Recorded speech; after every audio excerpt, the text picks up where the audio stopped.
नमस्कार प्यारे बच्चों। तो हम लोग पढ़ रहे थे लिक्विड सॉल्यूशन। लिक्विड सॉल्यूशन में हमने अभी तक देखा था कि कंसंट्रेशन टर्म्स क्या होते हैं। बेसिक हमने बहुत बात की थी उसके बारे में, क्वेश्चन सॉल्व किए थे। और उसके बाद हम पढ़ने जा रहे हैं सॉल्युबिलिटी। सॉल्युबिलिटी हम काफ़ी हद तक पढ़ चुके थे पिछली क्लास में ही।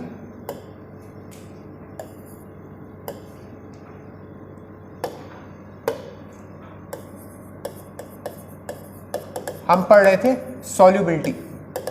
अच्छा, सॉल्युबिलिटी क्या होती है हमने पिछली क्लास में जैसा कि डिफाइन किया था कि मैक्सिमम अमाउंट ऑफ सोल्यूट जो कि डिसॉल्व किया जा सकता है किसी गिवन अमाउंट ऑफ सॉल्वेंट में at a specified temperature and pressure. मतलब अगर हमारे पास एक कोई स्पेसिफाइड गिवन टेम्परेचर और प्रेशर है तो उस पर हम कितना maximum amount of solute dissolve कर सकते हैं किसी सॉल्वेंट में, उसी को क्या बोलेंगे, सॉल्युबिलिटी। ठीक है। अच्छा, फिर हम बात कर रहे थे कि सॉल्युबिलिटी हमें दो तरह से पढ़नी है। एक है solubility of solid in liquid, मतलब किसी लिक्विड में हम सॉलिड को डिसॉल्व करें तो उसकी सॉल्युबिलिटी हमें पढ़नी है। और दूसरी सॉल्युबिलिटी हमें पढ़नी है किसकी, solubility of gas in liquid. यानी कि हम किसी गैस को लिक्विड में डिसॉल्व करें तो उसकी सॉल्युबिलिटी कैसे वेरी करेगी वो हमें देखना है। अच्छा, हम बात कर रहे थे कुछ बेसिक कि अगर कोई भी सॉल्यूट है वो अगर सॉल्वेंट में डिसॉल्व हो रहा है, कोई भी सॉल्यूट है अगर वो सॉल्वेंट में डिसॉल्व हो रहा है तो उस प्रोसेस को क्या बोलते हैं, भाई साहब, डिसोल्यूशन। सॉल्यूट के सॉल्वेंट को डिसॉल्व होने की प्रोसेस को क्या बोलते हैं, डिसोल्यूशन। अच्छा भाई साहब, ठीक है। अगर सॉल्यूट सॉल्वेंट में डिसॉल्व होगा तो बनेगा क्या, सॉल्यूशन। बहुत शानदार। अच्छा, अगर सॉल्यूशन वापस आना चाहे तो क्या प्रोसेस होती है, क्रिस्टलाइजेशन। शानदार। तो हमने पढ़ा था कि जब सॉल्यूट सॉल्वेंट में डिसॉल्व हो, सॉल्यूट की कंसंट्रेशन उस सॉल्यूशन में बढ़ने लगे तो उस प्रोसेस को बोलते हैं डिसोल्यूशन।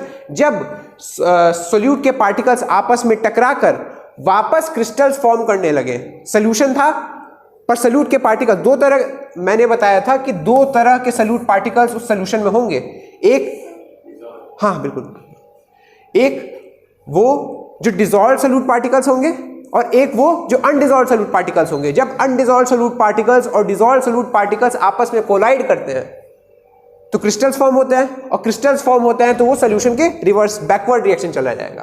प्रोसेस क्या होगी, क्रिस्टलाइजेशन। बहुत शानदार। अच्छा, फिर हमने बात की थी कि भाई साहब अगर टेम्परेचर बढ़ाएं या टेम्परेचर घटाएं तो क्या इफेक्ट आना चाहिए सॉल्युबिलिटी पे। अगर टेम्परेचर बढ़ाएं टेम्परेचर घटाएं तो क्या इफेक्ट आना चाहिए। तो हमने बात की थी कि अगर डिसोल्यूशन प्रोसेस की enthalpy change in enthalpy greater than zero, यानी कि एंडोथर्मिक प्रोसेस है। If the dissolution process is endothermic in nature तो टेम्परेचर बढ़ाने से सॉल्युबिलिटी बढ़ेगी। जैसे चीनी पानी वाला, जैसे हम चीनी पानी का टेम्परेचर बढ़ाते थे, हम हीट देते जाते थे, चीनी पानी का टेम्परेचर बढ़ रहा है, सॉल्युबिलिटी भी चीनी की बढ़ रही है ना। याद करो 14वां चम्मच 10वां चम्मच, 10 चम्मच तक तो हमने ऐसे ही डिसॉल्व कर लिया, उसके बाद डिसॉल्व नहीं हो रहा था। फिर हमने क्या किया, उस पतीले को, उस भगोने को कहाँ रखा, बर्नर पे रखा, उसका धीरे धीरे टेम्परेचर बढ़ाने लगे, फिर एक चम्मच बढ़ाने लगे तो हमने देखा डिसॉल्व और तो हो रहा है, पर फिर 14वें चम्मच पे आके बात रुक गई थी। वो टेम्परेचर होता है जिसके बाद आप कितना भी टेम्परेचर बढ़ा लो, कितना भी कुछ भी कर लो, कोई और ज्यादा सॉल्यूट डिसॉल्व नहीं होगा। उस टेम्परेचर पे इक्विलिब्रियम आ चुका है, उस टेम्परेचर पे क्या आ चुका है, इक्विलिब्रियम आ चुका है ये वाला। कितना भी फिर टेम्परेचर बढ़ा लो, कितना भी, और सल्यूट डिसॉल्व नहीं होगा। और उस स्टेट में जिस स्टेट में किसी भी सॉल्यूशन में और सल्यूट डिसॉल्व होने की कैपेसिटी ना हो, उस स्टेट में सॉल्यूशन को बोलते हैं सैचुरेटेड सॉल्यूशन। उस स्टेट में सॉल्यूशन क्या बोलते हैं, सैचुरेटेड सॉल्यूशन। सैचुरेटेड सॉल्यूशन क्या होती है सैचुरेटेड सॉल्यूशन भाई साहब? सैचुरेटेड सॉल्यूशन वो स्टेट होती है जब concentration of solute becomes constant and it can not be further increased at a given temperature. If the concentration of solute becomes constant and it cannot be further increased, और ज्यादा salute हम उसमें नहीं घोल सकते हैं, तो उस स्टेट में सोल्यूशन क्या बोलेंगे, सैचुरेटेड सोल्यूशन। जैसे 10वें चम्मच तक जो टेम्परेचर था, उस टेम्परेचर पे 10 चम्मच तक हम मिला सकते थे, 11वां चम्मच तो उसमें मिल नहीं रहा था, तो 10वें चम्मच तक जो सोल्यूशन बना था उसको हम क्या बोलेंगे, saturated solution at that temperature. क्या बोलेंगे, saturated solution at that temperature. और हमने टेम्परेचर बढ़ा दिया, 14वें चम्मच तक मिला, उस टेम्परेचर पे क्या बोलेंगे, saturated solution at that temperature. जो भी जिस भी टेम्परेचर तक हम उसको ले गए, ठीक है। अच्छा जी, अनसैचुरेटेड सोल्यूशन क्या होता है? अनसैचुरेटेड सोल्यूशन क्या?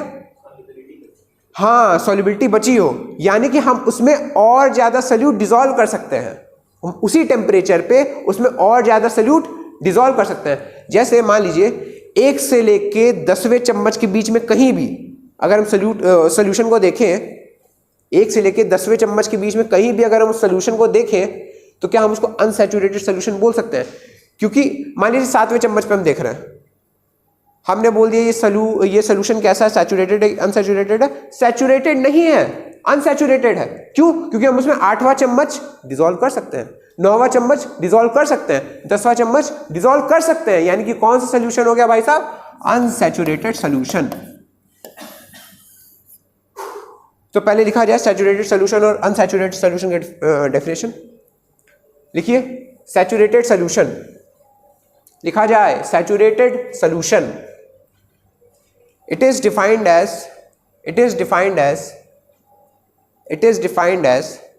that solution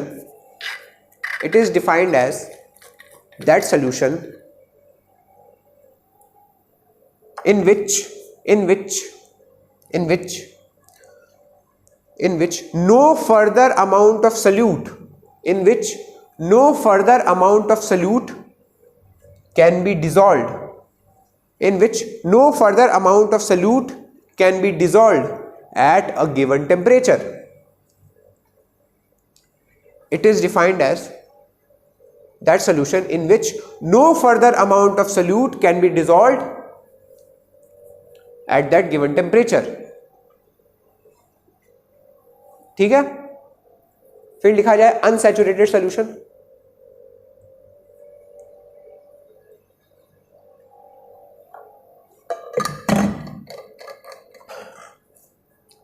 when there is a scope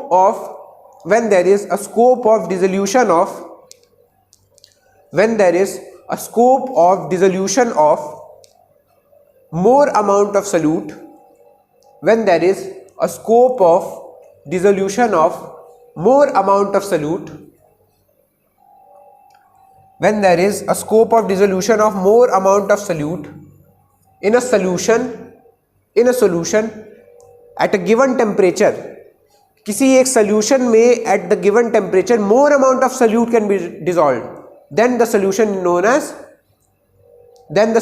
is known as unsaturated solution. हाँ,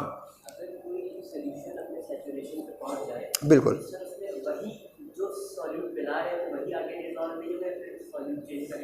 कोई भी सल्यूट डिसॉल्व नहीं होगा, कोई भी सल्यूट डिसॉल्व नहीं होगा। सैचुरेशन पे पहुंचने का मतलब यही होता है भाई साहब। पानी को ये थोड़ा ना पता चल रहा है कि तुम उसमें चीनी मिला रहे हो, नमक मिला रहे हो, पानी को ये नहीं पता चल रहा।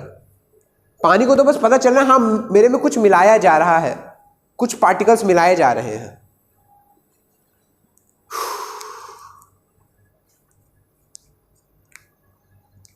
Good question, nice. तो क्या हमने सैचुरेटेड सोल्यूशन और अनसैचुरेटेड सोल्यूशन देख लिया क्या होता है? अच्छा, तो हम एक चर्चा कर रहे थे कि जब हमारा डिसोल्यूशन प्रोसेस एंडोथर्मिक हो, यानी कि डेल्टा H ग्रेटर देन 0 हो, तो टेम्परेचर बढ़ाएंगे तो सॉल्युबिलिटी भी बढ़ेगी, जैसे चीनी और पानी। पर अगर हमारा डिसोल्यूशन प्रोसेस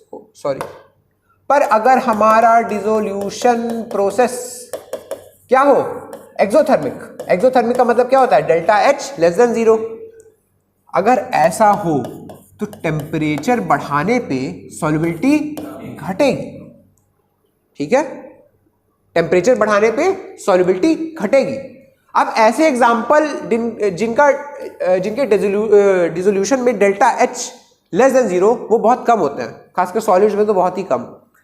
जैसे मान लीजिए आपने वो देखा है घरों में जो चूना होता है, घरों में क्या मतलब जब वाइट वॉशिंग होती है ना घरों की, चूना होता है घरों में। तो चूना कैसे होता है? वो सॉलिड फॉर्म में लाया जाता है और फिर उसको पानी में वो डाला जाता है, वो उबलने लगता है। जब चूना डिसॉल्व हो रहा है पानी में तो धुआं निकल रहा है, ऐसे वो पूरा उबल रहा है। उसकी जो डिसोल्यूशन प्रोसेस है वो एक्सोथर्मिक है, हीट इवॉल्व हो रही है। अब मान लीजिए वो चूना पहले से उबल रहा है, वो डिसॉल्व हो रहा है, मिलने पे हम टेम्परेचर वहीं पे और बढ़ा दें, सॉल्युबिलिटी बहुत कम हो जाएगी, उसकी बहुत ज़्यादा कम हो जाएगी। इसीलिए देखा करिए कि बहुत ज़्यादा अमाउंट ऑफ वाटर में थोड़ा सा अमाउंट ऑफ चूना पहले डाला जाता है। बहुत ज़्यादा अमाउंट, जैसे बाल्टी भर के पानी ले ली और उसमें थोड़ा सा मतलब 1-8 किलो चूना डाला जाता है। बहुत ज़्यादा नहीं डालेंगे, ज़्यादा डाल देंगे वो कभी डिसॉल्व नहीं होगा, नीचे जाके सेटल हो जाएगा, और नीचे जाके सेटल हो गया फिर वाइट वॉशिंग का काम रहेगा ही नहीं, वो पेस्ट बन जाएगा। और पेस्ट वाइट वॉशिंग के काम में नहीं आता है। जो लिक्विड फॉर्म होता है, सोल्यूशन फॉर्म होता है, वो वाइट वॉशिंग काम में आता है। आप पेस्ट लगाएंगे वो तुरंत झड़ जाएगा, वो उसकी क्या उसको बोलते हैं, पपड़ी टाइप, वो तुरंत झड़ जाएगा जैसे ही सूखेगा। पर लिक्विड दीवार पे चढ़ जाता है। अगर किसी ने चूना होते हुए देखा हो तो, हमारे यहाँ होता था दिवाली वगैरह में, हमारे यहाँ होता था, तो हम ऐसे ही देखते थे, क्योंकि घरों में अंदर वो हो रहा होता था, पेंट हो रहा होता था, बाहर चूना हो रहा था, सारा सामान बाहर नहीं रहता था, तो हम लोग खेल रहे होते थे बाहर। तो अब खेलते खेलते कोई क्या करे, बैठ के देखता ही था। मैं तो थक जाता, बैठ के देखता था। बढ़िया प्रोसेस होती है। मतलब मैंने पहली ऐसी जगह वो चीज़ देखी थी कि कुछ डिसॉल्व हो रहा हो और हीट बाहर निकल रही हो। डिसोल्यूशन प्रोसेस उसकी एक्सोथर्मिक थी, कुछ डिसॉल्व होता है, हीट बाहर निकलती है। अच्छा, similarly is the case with gases. कुछ गैसेस जब डिसॉल्व होती हैं, अभी हम लोग आगे इसके बारे में बात करेंगे आज ही, कि जब कुछ गैसेस डिसॉल्व होती हैं तो उनके डिसोल्यूशन का प्रोसेस एक्सोथर्मिक होता है। यानी कि गैसेस डिसॉल्व हुई, हीट बाहर निकली, गैसेस डिसॉल्व हुई, हीट बाहर निकली, और वहीं पे हम टेम्परेचर बढ़ा दिए तो सॉल्युबिलिटी। गैसेस के लिए भी सेम चीज लागू होगी। अच्छा, एक बात बताइए, इसको ऐसे याद रख सकते हैं कि पानी जब गर्म होता है भाप निकलती है। क्या उस भाप में केवल और केवल वाटर वेपर ही होगा? जब पानी गर्म होता है भाप निकलती है, वो तो देखा ही होगा। अरे कहीं भी, मतलब मान लीजिए हमने ठंडी के दिनों में वो गीजर से निकलता हुआ पानी, या किसी घर में वो हो वाटर हीटर जो हमारा नॉर्मल आता था पहले बचपन में, तो बाल्टी में लगा देते थे उसको, पानी गर्म हो रहा है, भाप निकल रही है। अब क्या केवल उसमें लिक्विड वाटर, क्या उसमें केवल लिक्विड वाटर वेपर में कन्वर्ट हो रहा है? नहीं, केवल ये चीज नहीं हो रही है। लिक्विड वाटर तो वाटर वेपर में कन्वर्ट हो ही रहा है, पर उस लिक्विड वाटर में जो डिसॉल्व्ड गैसेस हैं ऑलरेडी जो डिसॉल्व्ड गैसेस हैं वो भी उनके साथ उड़ रही है। गैसेस की सॉल्युबिलिटी टेम्परेचर बढ़ाने के साथ कम होती है, इसीलिए जो एक्वेटिक लाइफ है, जैसे मछली को बहुत गर्म पानी में डाल दो, सरवाइव नहीं कर पाएगी। ठंडा पानी, नॉर्मल पानी उसको चलेगा, बहुत गर्म पानी में डाल दो, सर्वाइवल इज नॉट पॉसिबल ही नहीं। Aquatic life is more comfortable in cold water rather than warm water for this reason कि solubility of gases decrease when temperature is increased। भाई warm water में temperature ज़्यादा हो गया, solubility कम हो गई, oxygen वगैरह की solubility कम हो गई, aquatic life कहाँ से रह पाएगी? नहीं रह पाएगी, ठीक है। क्यों? और इन सब का रीज़न क्या है? क्योंकि गैसेस की dissolution process exothermic in nature होती है। अभी आगे हम फिर से एक बार देख लेंगे इसको। इतना समझ में आया है कि सॉलिड्स का कैसे हो रहा है सब कुछ। सॉलिड में मैं आपको फिर बता दूं, सोल्यूट प्लस सॉल्वेंट मिल रहे हैं, डिसोल्यूशन हो रहा है, सॉलिड डिसॉल्व हो रहा है, उस प्रोसेस क्या बोलते हैं? डिसोल्यूशन हो रहा है तो सोल्यूशन बन रहा है। अगर वापस सोल्यूट पार्टिकल्स कोलाइड कर गए, अनडिसॉल्व्ड और डिसॉल्व्ड वाले कोलाइड कर गए, तो क्या फॉर्म हुआ? क्रिस्टल फॉर्म हुआ। प्रोसेस को क्या बोलते हैं? क्रिस्टलाइजेशन बोलते हैं। और सब कुछ बैकवर्ड चला गया, यानी कि सॉल्यूट अलग फॉर्म हो गया, सॉल्वेंट अलग हो गया। ठीक। अच्छा जी, ये सब क्यों हो रहा है? मतलब सॉल्युबिलिटी कहां से कॉन्सेप्ट आ रहा है? डिसोल्यूशन से। अगर dissolution process delta H greater than 0 यानी कि एंडोथर्मिक हुआ तो टेम्परेचर बढ़ाने पे सॉल्युबिलिटी बढ़ेगी। अगर dissolution process delta H less than 0 यानी कि एक्सोथर्मिक हुआ तो टेम्परेचर बढ़ाने पे सॉल्युबिलिटी घटेगी। ठीक है, सैचुरेटेड अनसैचुरेटेड सॉल्यूशन हम समझ चुके हैं। ओके, ठीक। आइए हम कुछ नया समझे। मैं डस्टर खोलने लगा।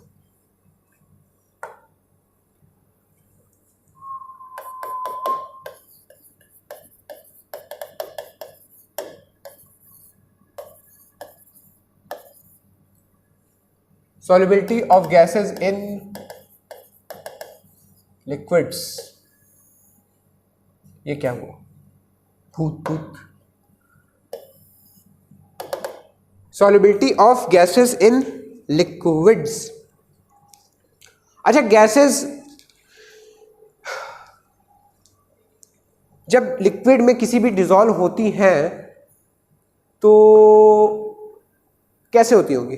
सोचिए।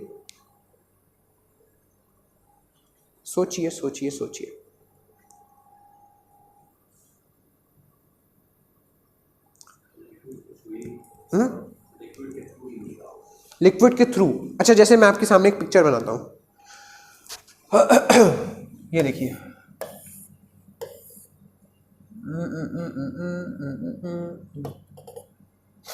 हमारे पास नीला कलर है, उसका उपयोग किया जाए। मुझे छींक आने वाली है। यही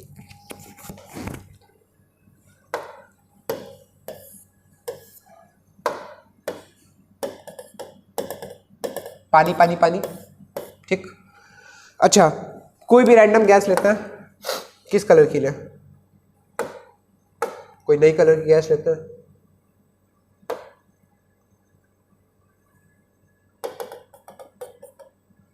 गैस नहीं लग रही यार।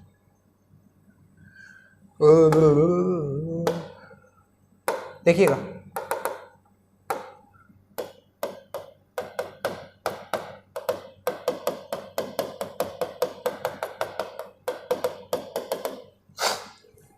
भाई पानी है, पानी की सरफेस के ऊपर गैस है, कोई तो गैस है। पानी के सरफेस के ऊपर अगर गैस है तो ये बताइए कि क्या ये गैस पार्टिकल्स पानी के पार्टिकल से इंटरेक्ट कर रहे होंगे? हाँ बिल्कुल इंटरेक्ट कर रहे होंगे। कुछ गैस पार्टिकल्स, ये क्या हुआ,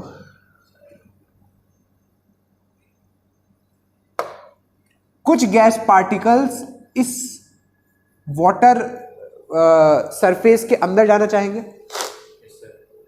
ठीक है, और कुछ वाटर के जो सरफेस वाले पार्टिकल्स हैं जिनके पास एनर्जी ज्यादा है वो यहां गैस में आना चाहेंगे, ठीक है।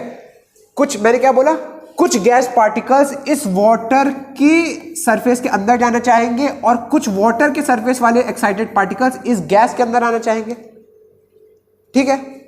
यानी कि there will be some particles जो कि गैस से वाटर में ट्रांजिशन करना चाहेंगे और there will be some particles जो कि वाटर से गैस में ट्रांजिशन करना चाहेंगे, ठीक है, ठीक है, ठीक है, ठीक है। अच्छा जी, अब मान लीजिए, अच्छा सुनिए, solubility of gas in water कब बढ़ेगी? Solubility of gas in water कब बढ़ेगी? जब कौन से वाले पार्टिकल ज्यादा हो जाए? गैस वाले, यानी कि गैस से वाटर में जो ट्रांजिट कर रहा है वो ज्यादा होने चाहिए। भाई इसको मैं बोल रहा हूं गैस, इसको मैं बोल रहा हूं वाटर, ठीक है।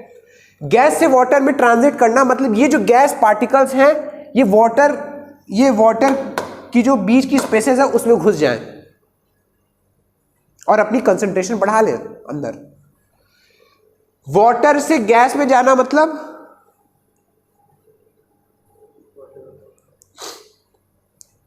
भाई या तो वाटर वेपर और या तो फिर जो यहां पे डिसॉल्व्ड गैस पार्टिकल्स है, जो यहां पे डिसॉल्व गैस पार्टिकल्स है वो निकल जाए। जैसे कि मैंने आपको बोला कि जब पानी उबलता है, पानी को गर्म किया जाता है तो केवल वाटर वेपर ही नहीं निकल रहा होता, उसके अंदर, पानी के अंदर जो ऑलरेडी डिसॉल्व्ड गैसेस हैं वो भी निकल रही होती हैं। तो यहां पे जो डिसॉल्व्ड गैसेस हैं, जब हम वाटर से गैस में ट्रांजिट की बात कर रहे हैं तो हम बात कर रहे हैं कि यहां पे जो ऑलरेडी डिसॉल्व्ड गैसेस हैं वो वापस आए बाहर। वो ऑलरेडी डिसॉल्व्ड है, डिसॉल्व्ड गैस पार्टिकल्स हैं, वो बाहर आ जाएंगी तो अनडिसॉल्व्ड हो जाएंगी। तो कौन से वाले पार्टिकल्स ज्यादा होने चाहिए सॉल्युबिलिटी बढ़ाने के लिए? ये वाले, ठीक है। अब सुनिए, मान लीजिए मैं क्या कर रहा हूं, मैं लगा रहा हूं प्रेशर, फिगर अच्छा वाला फिगर रुकिए आपको दिखाते हैं, मैं इसीलिए एनसीईआरटी लाया हूं अपने साथ। कहाँ जाऊंगा, होम पे जाता हूं,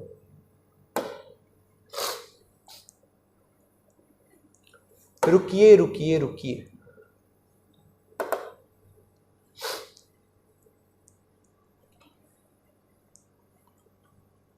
ये किसमें खुल रहा? बहुत ही ज्यादा बड़ा नहीं है?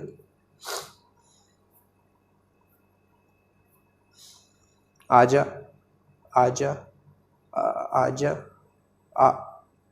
आजा, हाँ ये देखिए, ये देखिए, हमने ये लिक्विड लिया हुआ है, ये लिक्विड है, देखो फिर से छींक आ रही है। ओ भाई, बड़े दिनों बाद इतनी बढ़िया छींक आई। सुनिए, कल मैं कूलर चला के सो गया था मस्त एकदम, बहुत दिनों बाद मौका मिला, रूममेट का कूलर हड़प दिया था मैंने। हाँ सुनिए, ये लिक्विड है, ये सॉल्वेंट है, ठीक है। इसके ऊपर क्या है? गैस। इसके ऊपर हमने क्या लगा रखा है? पिस्टन। पिस्टन समझते हैं? इंजेक्शन देखा है? उसमें जो ये चीज लगी रहती है, हाँ, उसको बोलते हैं पिस्टन। इंजेक्शन क्या बोलते हैं? Piston cylinder arrangement. तो ये भी कुछ वैसा ही है। इस पे लिख सकते हैं ना, इससे लिखेंगे या इससे लिखेंगे? ओह शिट, वापस कैसे जाए?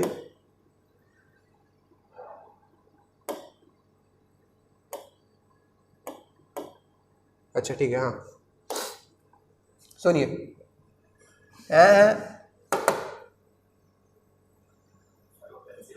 ओह शिट यार, मुझे नहीं चाहिए इसका स्क्रीनशॉट भाई।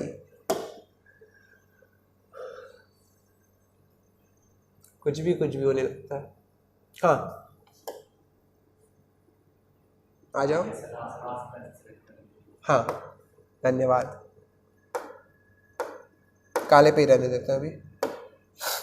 सुनिए, जैसे मान लीजिए ये हमारा, मुझे इंजेक्शन बनाने भी नहीं आएगा, देखना अभी बहुत ही भयंकर बेवकूफ़ लेवल पे हूँ। कैसे होता था इंजेक्शन? मान लो ये उसका सिलेंडर वाला पार्ट है और ये उसकी नीडल है, जो कि ऐसी नहीं होती है।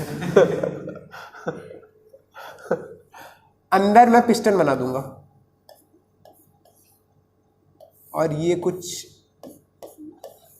इसका हैंडल है, ये मेरा इंजेक्शन है। भाई एलकेजी के बच्चे मुझसे अच्छी ड्राइंग करते हैं। तो देखिए, अच्छा डॉक्टर सबसे पहले इंजेक्शन लेता है तो क्या करता है? एयर को निकालता है उसमें से। सबसे पहले क्या करता है? एयर को निकालता है। एयर को कैसे निकालता है? आपने देखा होगा तो इंजेक्शन के सारे पार्ट अलग अलग होते हैं। नहीं, इसको बोलते हैं सिरिंज। सिरिंज किसको बोलते हैं? पूरे को सिरिंज बोलते हैं। अच्छा ठीक, खाली होता है। नीडल तो बाद में लगाई जाती है ना, नीडल तो बाद में लगाई जाती है। अच्छा, तो सबसे पहले डॉक्टर क्या करता है? ये पूरा अंदर करता है। नहीं, लिक्विड से नहीं भरता है, ऐसे पहले खाली अंदर करता है।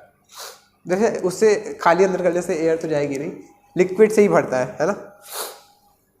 लिक्विड से भरता है और एयर को, ठीक है। अच्छा, उसके बाद नीडल लगाता है और वो जब भाई नीडल में से वो ऐसे लिक्विड निकलता है ना दवाई, तब तो भाई फट के हाथ में आ जाती है। अच्छा ठीक है, अब एक बात बताइए मेरे को, क्या इस पिस्टन सिलेंडर अरेंजमेंट में अगर मैं क्या करूं, अगर मैं इस गैस पे प्रेशर लगाऊं, अगर इस पिस्टन सिलेंडर अरेंजमेंट में मैं इस गैस पे प्रेशर लगाऊं, इस गैस को दबाऊं, तो क्या होगा? क्या ये गैस पार्टिकल्स इस तरह कंप्रेस हो जाएंगे? अच्छा, क्या लिक्विड कंप्रेस होगा? नहीं, लिक्विड को तो मैं कंप्रेस कर भी नहीं रहा, मैं कंप्रेस कर रहा हूं गैस को। लिक्विड्स कंप्रेस हो भी नहीं सकते। Liquids are very negligibly compressible. Liquids compress हो भी नहीं सकते। लिक्विड्स और solids are highly incompressible in nature. कैसे होते हैं? Highly incompressible in nature. तभी एक मैं आपको चीज बताऊं, जब हम किसी सॉलिड को लिक्विड में डिसॉल्व करते हैं, जैसे कि अभी हमने पढ़ा solubility of solids in liquids पढ़ा हमने, क्या वो टेम्परेचर पे डिपेंड करता है? अच्छा करता है, पर क्या वो प्रेशर पे डिपेंड करेगा? क्या वो प्रेशर पे डिपेंड करेगा? नहीं, प्रेशर के वेरिएशन से कोई भी खास चेंज नहीं आता है सॉलिड्स की सॉल्युबिलिटी पे। मान लीजिए वही हमने चीनी पानी का बेसिक एग्जांपल लिया, हम वहां पे एटमॉस्फेरिक प्रेशर बढ़ा दिए। भाई हम क्या कर रहे हैं? हम चीनी को पानी में मिला रहे हैं और वहां हम क्या कर रहे हैं? हम प्रेशर बढ़ा रहे हैं। एटमॉस्फेरिक प्रेशर हमने बढ़ा दिया, प्रेशर बढ़ गया। हम ये देखेंगे कि सॉल्युबिलिटी में कोई भी खास अंतर नहीं आया। क्यों नहीं आया? क्योंकि प्रेशर का इफेक्ट वहीं पे आता है जहां पे प्रेशर को चेंज करने से वॉल्यूम में कोई चेंज आए। प्रेशर का इफेक्ट याद रखिएगा भाई साहब, वहीं पे आता है जहां पे प्रेशर को चेंज करने से वॉल्यूम में चेंज आए। पर क्या सॉलिड्स और लिक्विड्स के केस में volume is constant, volume is definite? Solids have a definite volume, liquids have a definite volume. भाई लिक्विड्स की शेप चेंज हो सकती है पर वॉल्यूम तो डेफिनिट होती है ना। जैसे मान लो मैंने इसमें 1 लीटर पानी भरा है तो 1 ही लीटर तो रहेगा, बस बॉटल की शेप में चेंज कर दूंगा तो वो चेंज हो जाएगा पानी का शेप। पर क्या volume will be constant? Volume constant रहेगा। पर गैसेस में क्या होता है? गैसेस में क्या होता है, अगर मान लीजिए मैं इसमें 1 ml गैस भी भरूं, इस बॉटल को खाली कर दूं, मैं इसमें 1 ml गैस भी भरूं, तो वो गैस पूरा एक्सपैंड करके पूरी वॉल्यूम को ऑक्यूपाई कर लेगी। वो गैस एक्सपैंड करके पूरी वॉल्यूम को ऑक्यूपाई कर लेगी। Gases do not have a definite volume, they take the volume of the container in which they are present. इसलिए उनको कंप्रेस किया जा सकता है, उनको एक्सपैंड किया जा सकता है। जैसे कि हमें इस एग्जांपल में देखना है, क्या यही जो वॉल्यूम ऑफ गैस है ये कांस्टेंट है, इसी को हम कंप्रेस कर रहे हैं। तो पार्टिकल्स देखिए पहले दूर दूर थे, अब पास पास आ जा रहे हैं। पहले पार्टिकल्स दूर थे, अब पास आ गए। अच्छा, अगर पास आ गए पार्टिकल्स, तो क्या इनकी लिक्विड सरफेस से इंटरेक्ट करने की टेंडेंसी बढ़ जाएगी? इनकी लिक्विड सरफेस से इंटरेक्ट करने की टेंडेंसी बढ़ जाएगी। और अगर ये टेंडेंसी बढ़ गई तो क्या इनकी सॉल्युबिलिटी बढ़ जाएगी?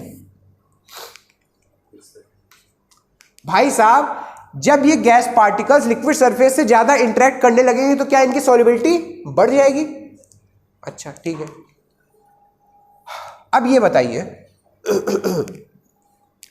कि इस सॉल्युबिलिटी को बढ़ाने के लिए हमने किया क्या है। इन दोनों केसेस में क्या अंतर है? इसमें मान लीजिए नॉर्मल सॉल्युबिलिटी थी, नॉर्मल सॉल्युबिलिटी थी। हमने इस केस और इस केस में अंतर क्या किया है? हमने गैस पे प्रेशर बढ़ा दिया। हमने क्या किया है? प्रेशर बढ़ा दिया। अच्छा, तो यानी कि हम ये देख रहे हैं कि अगर हम प्रेशर को बढ़ाएंगे, अगर हम प्रेशर को बढ़ाएंगे, और वो भी प्रेशर किसका बढ़ाएंगे? इस लिक्विड के ऊपर जो गैस पार्टिकल्स प्रेजेंट हैं, इस लिक्विड के ऊपर जो गैस प्रेजेंट है उसका अगर हम प्रेशर बढ़ा दिए तो क्या सॉल्युबिलिटी बढ़ जाएगी? क्या सॉल्युबिलिटी बढ़ जाएगी? इसी को बोलते हैं हेनरीज लॉ। इसी को क्या बोलते हैं? Henry's law. हेनरी ने इसको बड़े ही प्यार से, तमीज से, सॉरी हेनरी ने देखिएगा, इसको बहुत ही प्यार से शब्दों में लिखा है। आजा।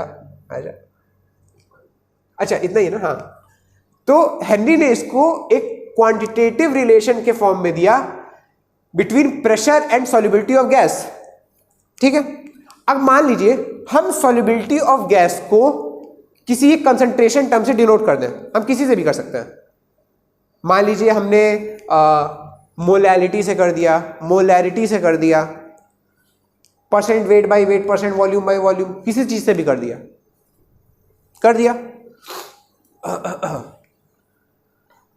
पर हम यहां पे कंसंट्रेशन टर्म यूज करते हैं मोल फ्रैक्शन। क्या यूज करते हैं? Mole fraction. और किस लिए यूज करते हैं? Concentration term mole fraction. Mole fraction is used to denote solubility of gas in बोलिए लिक्विड।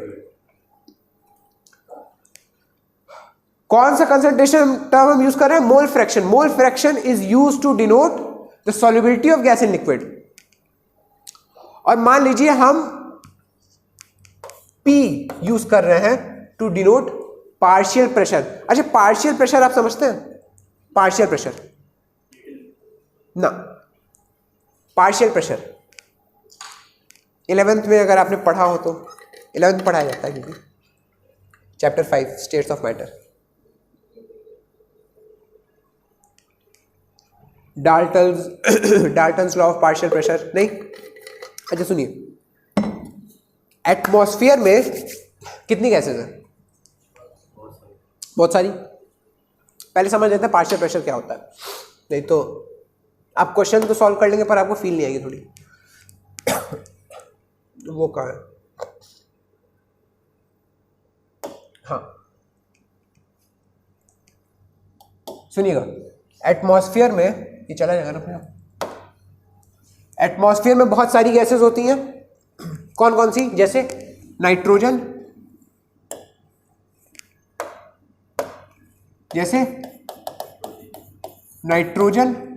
ऑक्सीजन, कार्बन डाइऑक्साइड, और कार्बन मोनोऑक्साइड, ओजोन, फलाना ढिमका, बहुत सारी। अच्छा समझिए, अब क्या पूरा एटमॉस्फेयर हमारे ऊपर एक प्रेशर एक्सर्ट कर रहा है? पूरा atmosphere is what? A mixture of gases. Atmosphere is what? A mixture of gases. और क्या ये सारी गैसेस हमारे ऊपर मिलके प्रेशर एक्सर्ट कर रही हैं? प्रेशर एक्सर्ट कर रही है। कितना एटीएम प्रेशर एक्सर्ट कर रही है? 1 एटीएम। हम नॉर्मल मान के चलेंगे 1 एटीएम, ठीक है, अपनी सहूलियत के हिसाब से। अब मान लीजिए ये पूरा एटमॉस्फेयर हमारे ऊपर 1 एटीएम का प्रेशर एक्सर्ट कर रहा है, पर मेरे को ये चुल मची कि मुझे जानना है कि नाइट्रोजन अगर मैं केवल ले लूं तो वो कितना प्रेशर एक्सर्ट कर रहा है।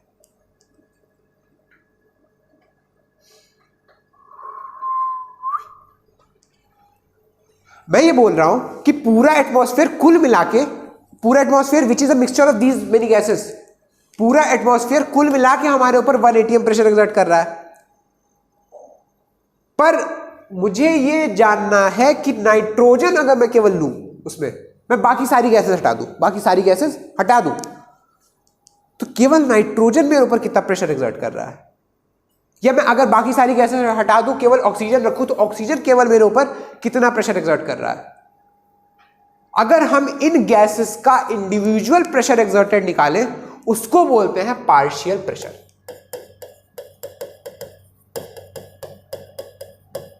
उसको क्या बोलते हैं? Partial pressure. ये क्या है? ये जो पूरा एक्सर्ट हो रहा है इसको बोलते हैं टोटल प्रेशर। एटमॉस्फेयर हमारे ऊपर, जो पूरा एटमॉस्फेयर हमारे ऊपर जो प्रेशर एक्सर्ट कर रहा है उसको क्या बोलेंगे? Total pressure. और इंडिविजुअल जो गैसेस प्रेशर लगा रही है, अगर मैं इंडिविजुअल गैसेस का प्रेशर कंसीडर करूं तो उसको क्या बोलेंगे? Partial pressure. ठीक है, यानी कि ऑक्सीजन जो, केवल ऑक्सीजन जो प्रेशर लगा रही है उसको बोलेंगे पार्शियल प्रेशर ऑफ ऑक्सीजन। केवल नाइट्रोजन जो प्रेशर लगा रही होगी वो होगी पार्शियल प्रेशर ऑफ नाइट्रोजन। केवल CO2 जो प्रेशर लगा रही होगी पार्शियल प्रेशर ऑफ CO2। अच्छा अब सुनिए, डाल्टन एक बहुत ही तगड़ा साइंटिस्ट आया, ठीक है। डाल्टन ने सबसे पहले एटॉमिक थ्योरी दी। एक तरह से केमिस्ट्री की शुरुआत उसने की, एक तरह से, क्योंकि उसके पहले कोई जुर्रत नहीं कर रहा था कि एटम, मतलब जो भी हमारे रिएक्शंस में हो रहा है उसको एक्सप्लेन करने की कोई जुर्रत नहीं कर रहा था। तो आज की डेट में भले ही उसकी थ्योरी गलत हो, मानते हैं कि उसकी थ्योरी गलत है, पर उसने कम से कम एक शुरुआत की, कुछ बकैती झाड़ दी, कुछ तो बकैती उसने झाड़ी, तब आके लोग उसको गाली देना शुरू की कि नहीं नहीं नहीं। वो होता है ना कि इंसान जब आगे बढ़ता है, कैसे भी, बाई एनी मीन्स, इंसान जब आगे बढ़ता है तो 10 लोग उसका पैर खींचते हैं नीचे की तरफ। तो एक बार डाल्टन खड़ा हुआ अपनी थ्योरी लेके, तो 10 लोगों ने प्रूव करना स्टार्ट किया कि नहीं, तुम्हारी थ्योरी में ये गलत है, ये गलत है, ये गलत है। जैसे डाल्टन ने बोला कि atom is indivisible in nature, atom is indivisible in nature, atom को कोई डिवाइड नहीं कर सकता। तुरंत कुछ सालों बाद कौन आए हमारे? J Thomson. जे थॉमसन आके बोलते हैं कि मैंने इलेक्ट्रॉन खोज लिया। अब बोल, अब बोल, क्या उखाड़ लेगा तू?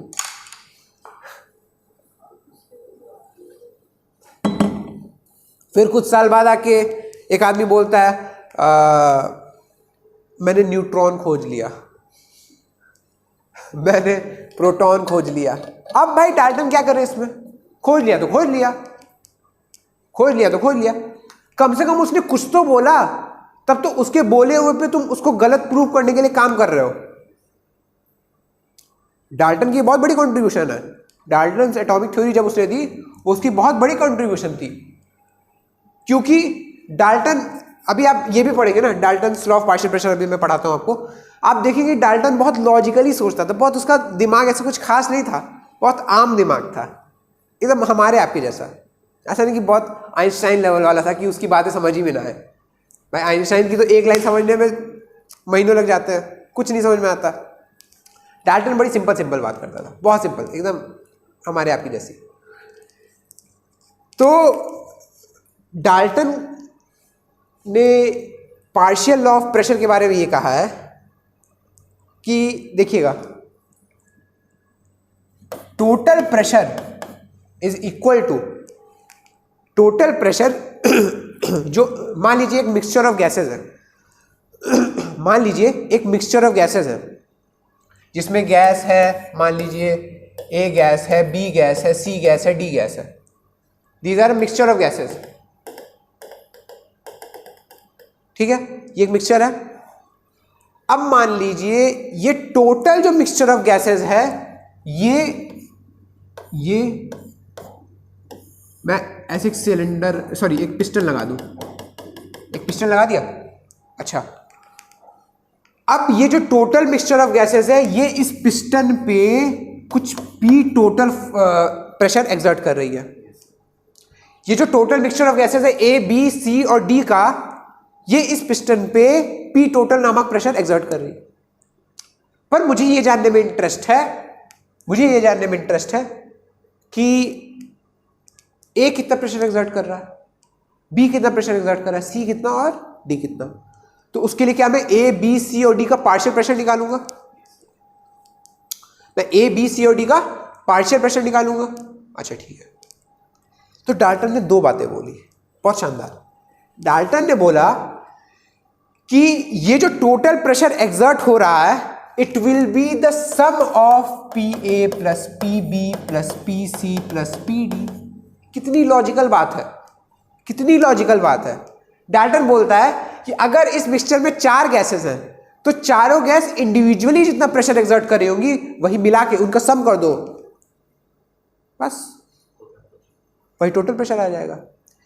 भाई अगर individually A gas P A exert कर रहा है, individually B gas P B exert कर रहा है, C gas P C exert कर रहा है, D gas P D exert कर रहा है, तो अगर हम सबको मिला दे, इंडिविजुअल प्रेशर्स को मिला दे, तो क्या आ जाएगा, टोटल प्रेशर आ जाएगा। कितनी लॉजिकल बात, कितनी प्यारी बात।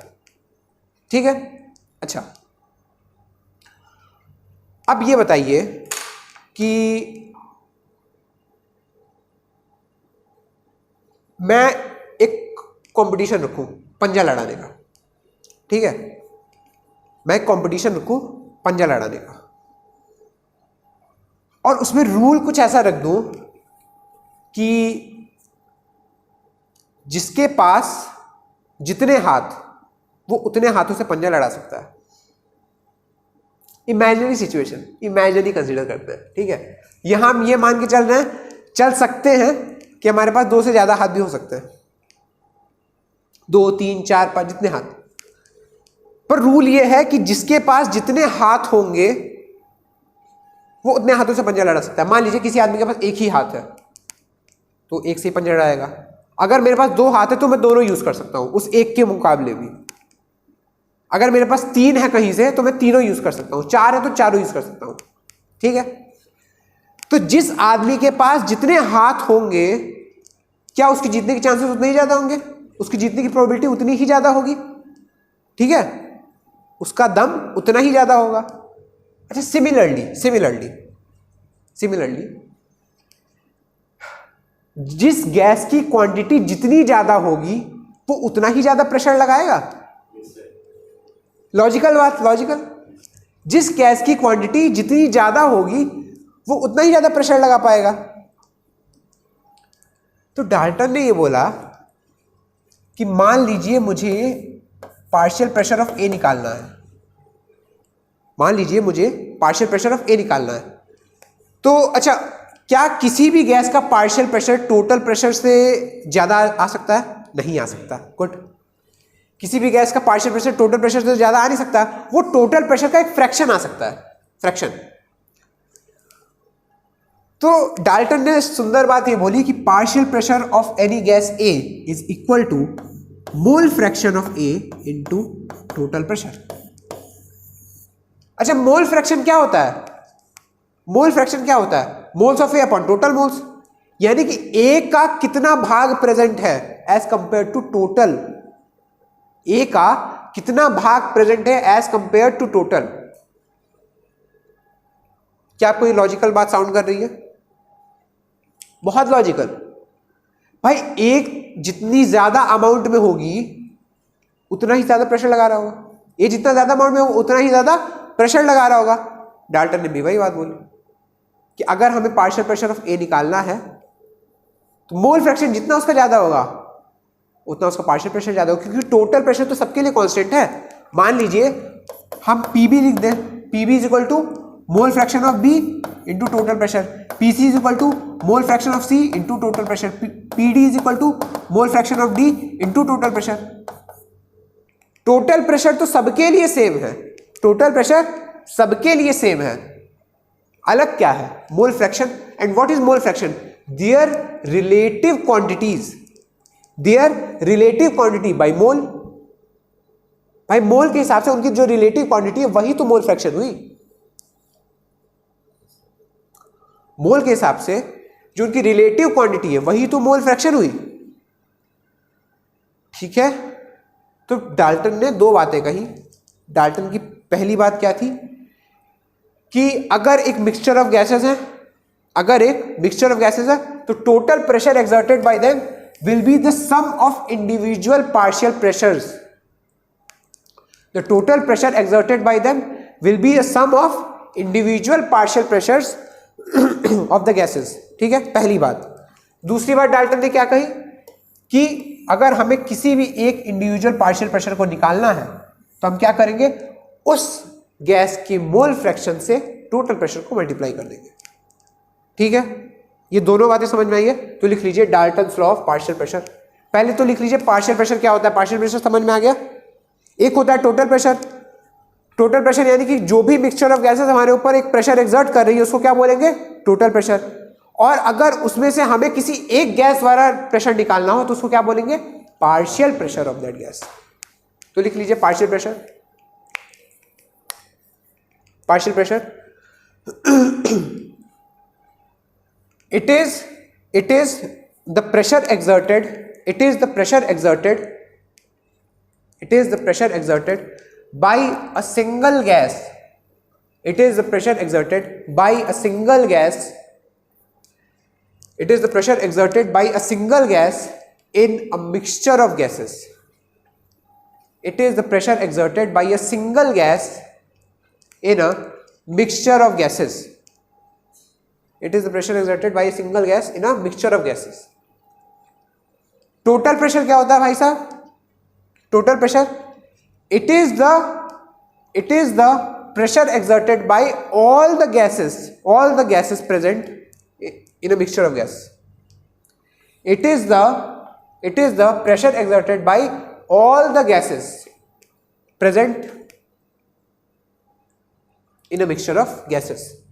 ये हो गया टोटल प्रेशर। टोटल प्रेशर को कैसे डिनोट करते हैं, पीटी से।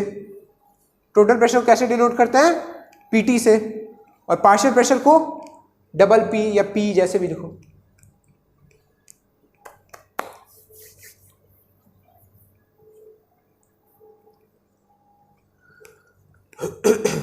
फिर लिखिए Dalton's law of partial pressure, लिखिए Dalton's law of partial pressures. लिखा जाए Dalton's law of partial pressures.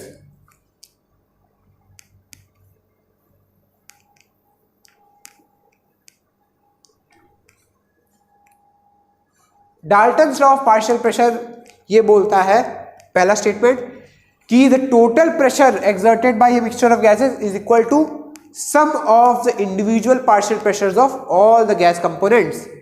लिखा जाए फर्स्ट पॉइंट कि the total pressure exerted by a mixture of gases,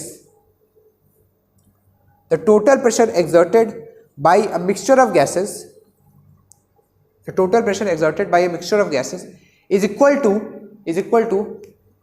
the sum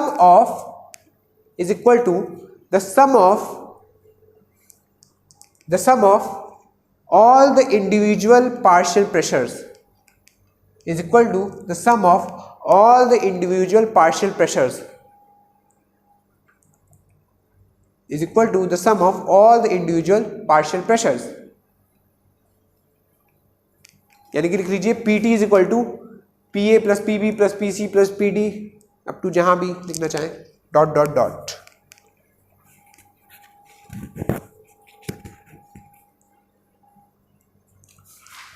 and second point, इसमें second point लिखिए, partial pressure of any gas component, लिखा जाए partial pressure of any gas component, partial pressure of any gas component is given by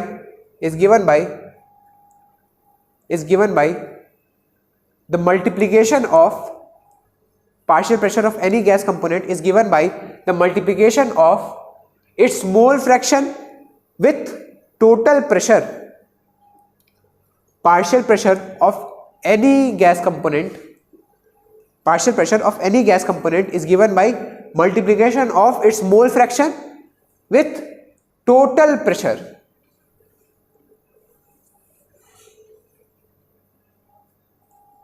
ठीक है, अभी example बना लीजिए, ये डब्बा बना लीजिए, इसमें ABCD गैस दिखा दीजिए।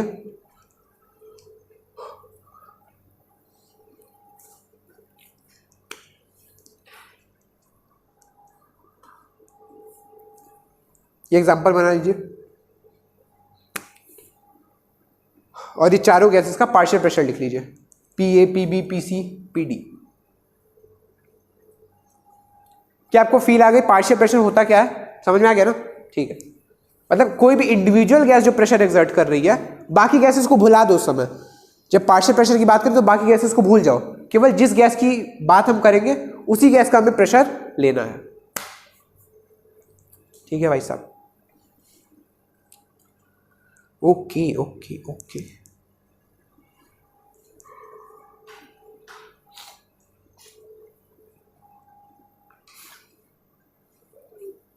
तो अभी हम थे हेनरी लॉ पे, अभी हम कूद के आ गए डाल्टन्स लॉ पे, अब हम वापस चलते हैं हेनरी लॉ पे। ये बहुत अभी सॉल्यूशन चैप्टर का सबसे बोरिंग पार्ट चल रहा है, मजेदार पार्ट आगे है। मजेदार पार्ट मेरे ख्याल से कल से स्टार्ट होगा। कल तो नहीं है ना क्लास, मतलब जब भी नेक्स्ट टर्न होगी उससे स्टार्ट होगा, जब हम वेपर प्रेशर पढ़ेंगे और फिर हम कूदेंगे क्या होते हैं आइडियल सोल्यूशन, क्या होता है कॉलिगेटिव प्रॉपर्टी, फिर हम रिलेटिव लोअरिंग देखेंगे। सारी कॉलिगेटिव प्रॉपर्टी जब हम पढ़ेंगे ना बहुत मजा आएगा। और कॉलिगेटिव प्रॉपर्टी इसका सबसे मेन पार्ट है, क्वेश्चन उसी से सबसे ज़्यादा आते हैं। 4 कॉलिगेटिव प्रॉपर्टी होती हैं, relative lowering of vapour pressure, आपका depression in freezing point, elevation in boiling point और ऑस्मोटिक प्रेशर। और सबसे खास बात यह है कि चारों जो कॉलिगेटिव प्रॉपर्टी एक ही कॉन्सेप्ट पे बेस्ड है। कॉन्सेप्ट ये है, अभी से आपको बता दूं तो कॉन्सेप्ट ये है कि एक वेपर प्रेशर नाम की चिड़िया होती है, वेपर प्रेशर। जब भी हम कोई नॉन वोलेटाइल सॉल्यूट वो चीज होती है कि जो एक बार किसी सॉल्वेंट में मिल गई तो अपनी स्टेट को चेंज ना करे। नॉन वोलेटाइल सॉल्यूट वो चीज होती है जो एक बार अगर सॉल्वेंट में मिल गई तो अपनी स्टेट को चेंज नहीं करेगी। मतलब ऐसा नहीं है कि फिर वो वेपर बन जा रही है तो कुछ और बन जा रही है ना, वो स्टेट को चेंज नहीं करेगी अपने, एक बार मिल गई तो मिल गई। तो जब भी हम कोई नॉन वोलेटाइल सॉल्यूट किसी लिक्विड में किसी सॉल्वेंट में ऐड कर रहे होते हैं, सॉल्यूशन बनेगा, सॉल्यूशन बन जाएगा, उस सॉल्यूशन का वेपर प्रेशर कम हो जाता है, उस सॉल्यूशन का वेपर प्रेशर कम हो जाता है। बस इस एक छोटे से कॉन्सेप्ट पे बेस्ड है आगे का पूरा चैप्टर। 4 कॉलिगेटिव प्रॉपर्टीज पे बेस्ड है। Relative lowering of vapour pressure, उसमें हम देखेंगे वेपर प्रेशर कैसे कम हो रहा है, किसके रिलेशन में कम हो रहा है। दूसरा देखेंगे एलिवेशन इन बॉइलिंग पॉइंट, जब हमारा वेपर प्रेशर कम हो रहा है तो हमारा बॉइलिंग पॉइंट बढ़ जा रहा है। जैसे हम कोई नॉन वोलेटाइल सॉल्यूट ऐड करते हैं किसी सॉल्वेंट में तो हमारा वेपर प्रेशर कम होता है, बॉइलिंग पॉइंट बढ़ जाता है, फिर फ्रीजिंग पॉइंट भी कम हो जाता है। तीसरी colligative property depression in freezing point, depression यानी कि कम हो जाना, एलिवेशन यानी कि बढ़ जाना, elevation in boiling point, depression in freezing point. और चौथी प्रॉपर्टी है ऑस्मोटिक प्रेशर। घरों में आपने आरओ देखा होगा, आरओ उस पर काम करता है। गंदे पानी को आरओ साफ कैसे करता है? Through reverse osmosis, RO, reverse osmosis. तो हम देखेंगे ऑस्मोसिस क्या होता है, ऑस्मोटिक प्रेशर क्या होता है, और रिवर्स ऑस्मोसिस क्या होता है, कैसे आपके घरों में साफ पानी आ रहा है। आगे का चैप्टर इंटरेस्टिंग है, ये थोड़ा सा फुटकर चल रहा है, बोरिंग। तो देखिए देखिए देखिए, हाँ मैं ये बोल रहा था कि क्या Dalton's law of partial pressure clear है। वापस कूद के हेनरी लॉ पे चलते हैं। हेनरी लॉ अब ये बोल रहा है भाई साहब कि हेनरीज लॉ, आज सुबह मेरे को ऑटो में चोट लग गई,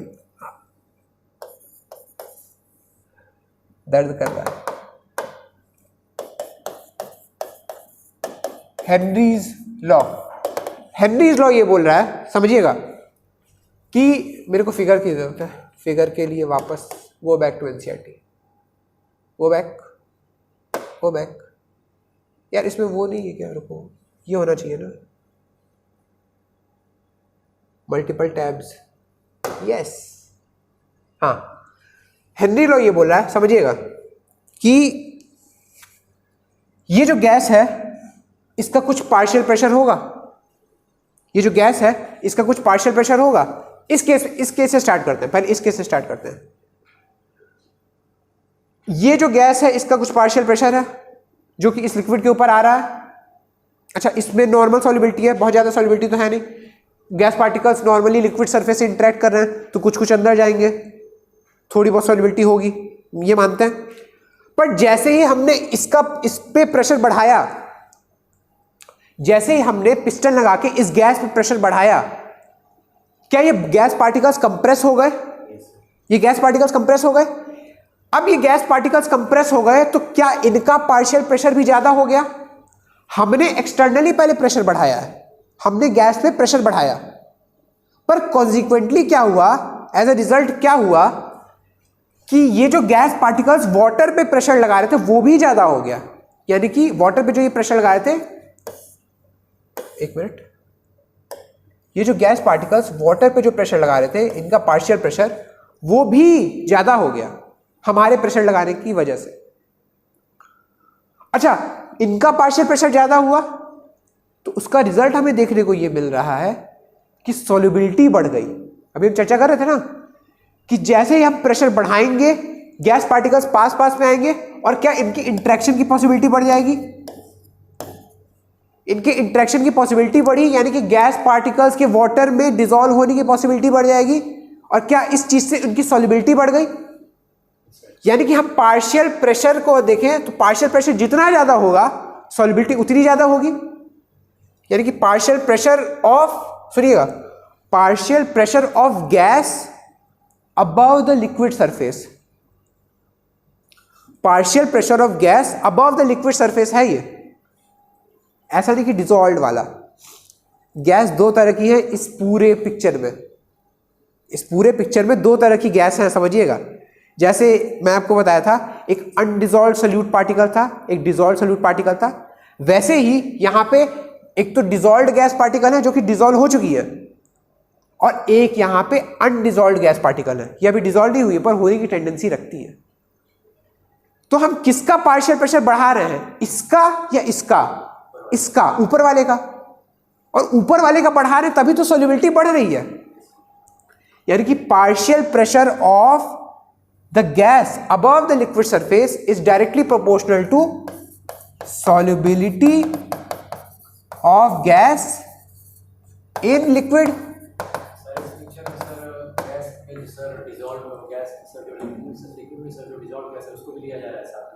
मतलब कहाँ पे सर आप बोले हैं कि सर वो पार्शियल प्रेशर ऊपर वाले पे लग रहा है। हाँ सुनिए, पार्शियल प्रेशर ऊपर वाला लगा रहा है।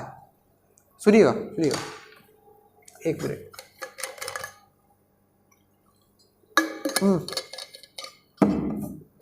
मेरी बात ध्यान से सुनिए। क्या ये हमारा गैस पार्टिकल है? रुकिए, ये हमारा पूरा गैस का सरफेस है, ठीक है। ये जो गैस का सरफेस है, ये पूरा गैस का वॉल्यूम है, ये इस लिक्विड वाले पार्ट पे प्रेशर लगा रहा है, इस लिक्विड वाले पार्ट पे प्रेशर लगा रहा है। इसके ऊपर प्रेशर कौन लगा रहा है? इसके ऊपर प्रेशर पिस्टन लगा रहा है। गैस के ऊपर प्रेशर कौन लगाया? पिस्टन। और ये गैस फिर जब इस पे प्रेशर लग रहा है, ये कंप्रेस हो रहा है, तो ये भी तो किसी के ऊपर प्रेशर लगाएगा। ये किसके ऊपर प्रेशर लगा रहा है? ये लिक्विड के ऊपर प्रेशर लगा रहा है। ये है हमारा लिक्विड। और इस प्रेशर लगाने की वजह से गैस पार्टिकल्स लिक्विड के साथ ज्यादा इंटरेक्ट कर पा रहे हैं, ज्यादा लिक्विड में घुस पा रहे हैं। तो क्या गैस पार्टिकल्स की सॉल्युबिलिटी बढ़ रही है अंदर? वो ज्यादा डिसॉल्व हो पाएंगे ना, तो उनकी सॉल्युबिलिटी अंदर बढ़ जाएगी। और वो हो क्यों रही है? क्योंकि पार्शियल प्रेशर इस गैस का बढ़ गया। पार्शियल प्रेशर किस गैस का बढ़ा है? इस वाली गैस का, which is above the liquid surface. Partial pressure of the gas above the liquid surface. तो हेनरी क्या बोल रहा है? Partial pressure of the gas above the liquid surface is directly proportional to solubility of gas in liquid. मतलब जितना ज्यादा इसका partial pressure होगा, उतनी ज्यादा गैस अंदर की तरफ सॉल्युबल होगी, उतनी ज्यादा गैस अंदर की तरफ सॉल्युबल होगी। ठीक है, आपका डाउट कुछ क्लियर हुआ? क्लियर हुआ? अच्छा ठीक है। तो हेनरी ने बोला कि इधर देखिए, the law states that at a constant temperature. अच्छा, सारी कहानी कांस्टेंट टेम्परेचर पे हो रही है। The solubility of a gas in liquid is directly proportional to the partial pressure of the gas present above the surface of the liquid or solution. समझिएगा, solubility of a gas is directly proportional to partial pressure of the gas present above the liquid. यानी कि इसके ऊपर में जितना ज्यादा partial pressure होगा, उतनी ज्यादा सॉल्युबिलिटी होगी गैस की अंदर। ठीक है। अच्छा, अब यहां पे सॉल्युबिलिटी को रिप्रेजेंट करने के लिए जो कंसंट्रेशन टर्म हम यूज कर रहे हैं वो है मोल फ्रैक्शन। अच्छा, मोल फ्रैक्शन क्यों यूज कर रहे हैं? कोई रीजन? मोल फ्रैक्शन क्यों यूज कर रहे हैं? कोई रीजन? उससे पहले मैं आपको एक चीज बता देता हूं।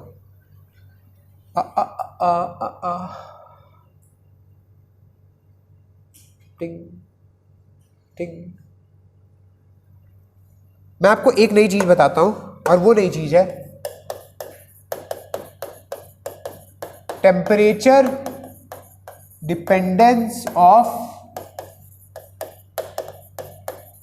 Concentration terms. क्या बता दूं?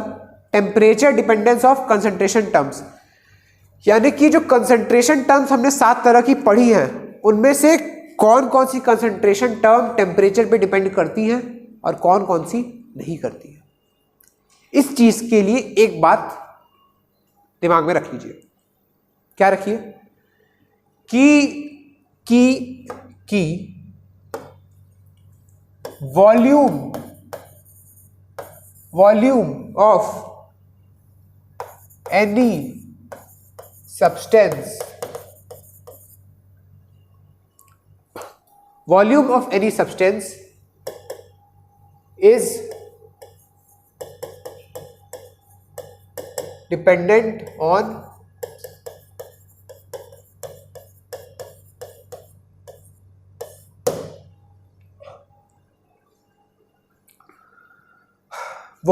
any substance is dependent on temperature.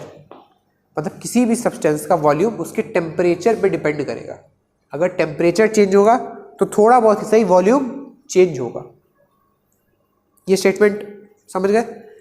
आप समझिए, जिस भी कंसंट्रेशन टर्म में वॉल्यूम आ गया वो तो टेम्परेचर के साथ चेंज होगा। जिस भी कंसंट्रेशन टर्म में वॉल्यूम आ गया वो तो टेम्परेचर के साथ चेंज हो जाएगा, इस चीज की वजह से, क्योंकि volume of any substance is dependent on its temperature. तो किस किस कंसंट्रेशन टर्म में वॉल्यूम आता है? सुनिए, हमारे पास कौन कौन सा है? Percent weight by weight, percent volume by volume, percent mass by volume which is weight by volume, ये जो भी लिखो, फिर पीपीएम या पीपीबी, फिर मोल फ्रैक्शन, फिर मोलैरिटी और मोलैलिटी। ये सारे कंसंट्रेशन टर्म है हमारे पास, ठीक है। अब बताइए इनमें से कौन कौन टेम्परेचर डिपेंडेंट होंगे?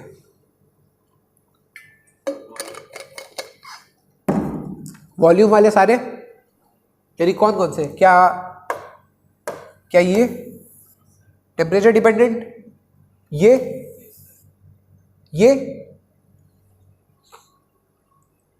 पीपीएम का क्या फॉर्मूला था? Mass of solute divide by mass of solution into 10 की पावर 6। पीपीएम का फॉर्मूला खोल के देख सकते हैं ना पीछे। Mass of solute divide by mass of solution into 10 की पावर 6। तो पीपीएम में मास आ रहा है, mass does not depend on temperature.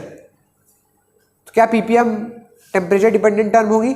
नहीं, mass does not depend on temperature भाई, मास हमेशा कांस्टेंट रहेगा। तो क्या पीपीएम पीपीबी टेम्परेचर डिपेंडेंट होंगे? नहीं। अच्छा, मोल फ्रैक्शन,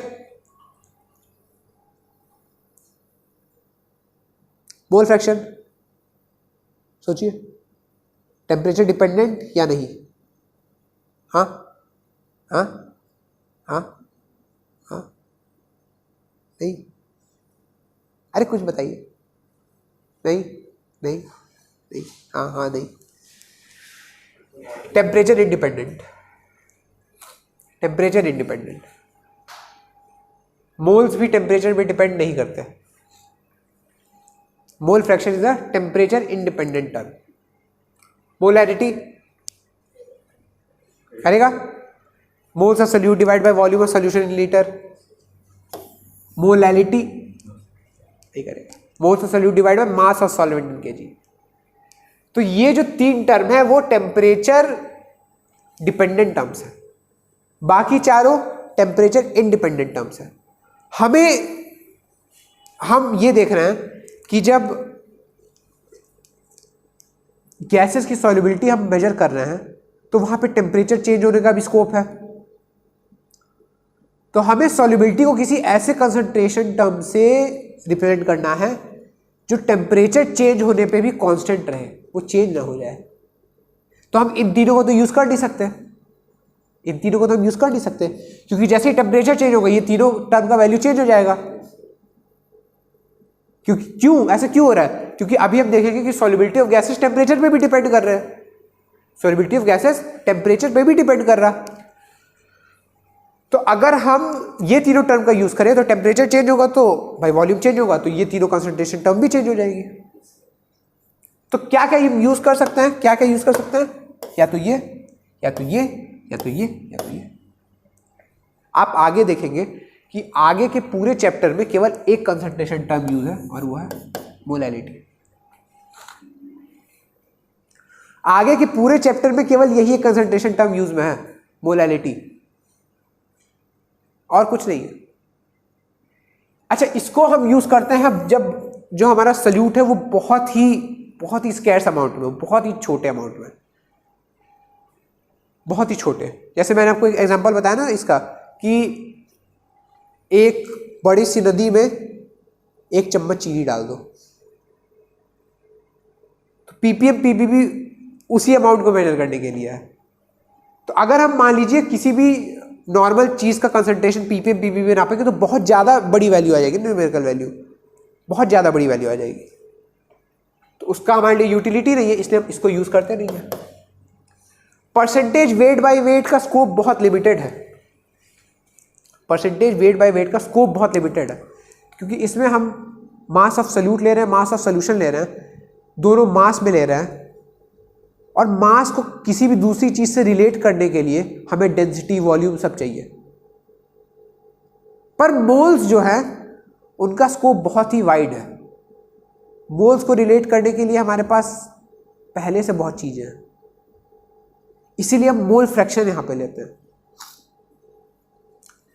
सॉल्युबिलिटी बताने के लिए, इसीलिए हम मोल फ्रैक्शन यहां पे लेते हैं।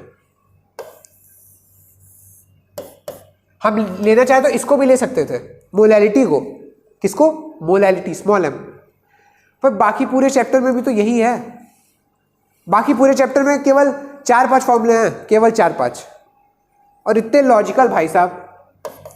P naught minus P S upon P naught is equal to mole fraction of salute.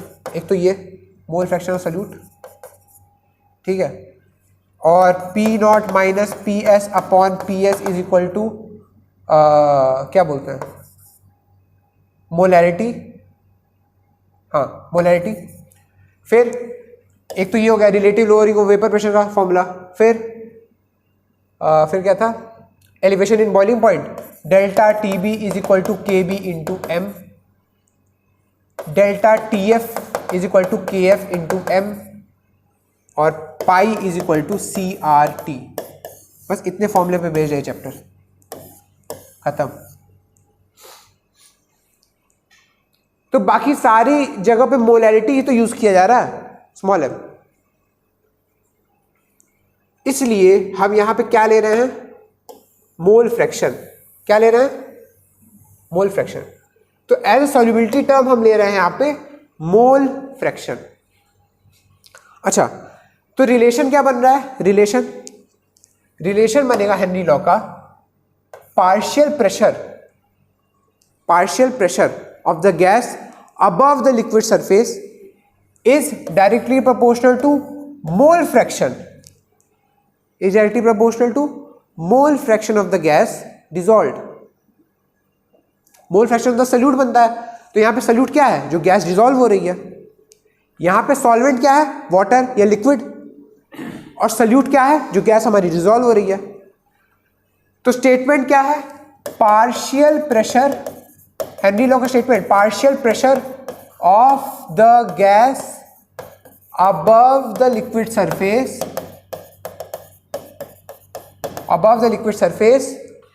Is directly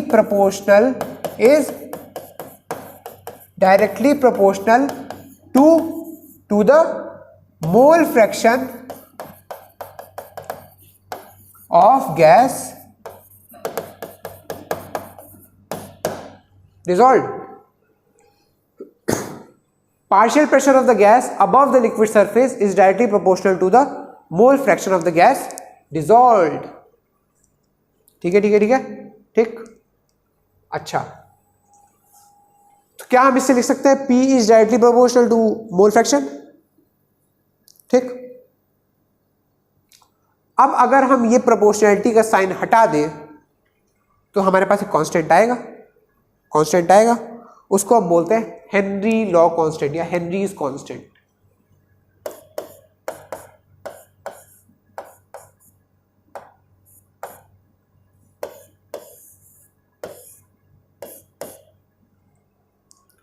P is equal to K H into x.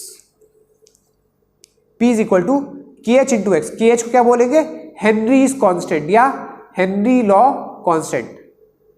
ठीक है,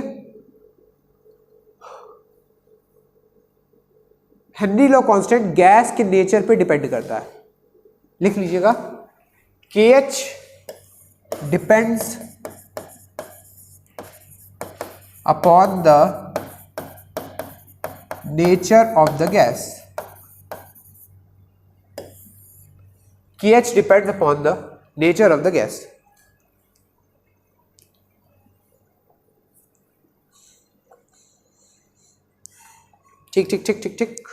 ठीक, पक्की बात, इतना समझ में आया। बस हेनरी लॉ यही था। इसके ऊपर न्यूमेरिकल किया जाए, न्यूमेरिकल है इसके ऊपर। अच्छा, अगर मुझे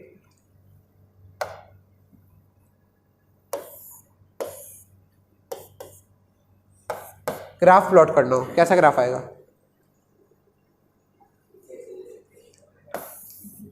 linear straight line, y is equal to mx, अरे स्ट्रेट लाइन होती है ना, straight line passing from the origin.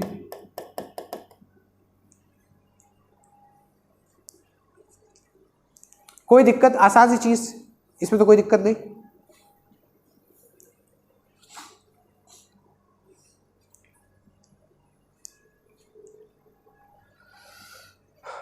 कोई समस्या, कोई दिक्कत। आइए न्यूमेरिकल कर ले, इस पे कर ले, करते हैं। न्यूमेरिकल,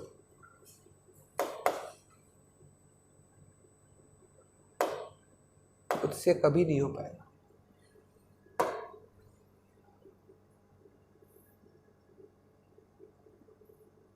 अच्छा ये तो वही है ग्राफ है। और कुछ इस चीज पे भी आते हैं, इसका भी मेरे को कुछ बताना है आपको। ये न्यूमेरिकल करिए। Example, if N2 gas is bubbled through water, रुकिए देख लो, ज्यादा तो टफ नहीं है। If N2 gas is bubbled through water at this, how many millimoles of N2 gas would dissolve in 1 liter of water? Assume that N2 exerts a partial pressure. हाँ कर सकते हैं, ठीक है, करिए करिए करिए, ट्राई करिए। कुछ नहीं करिए तो गिवन लिखिए, कम से कम क्वेश्चन में से गिवन।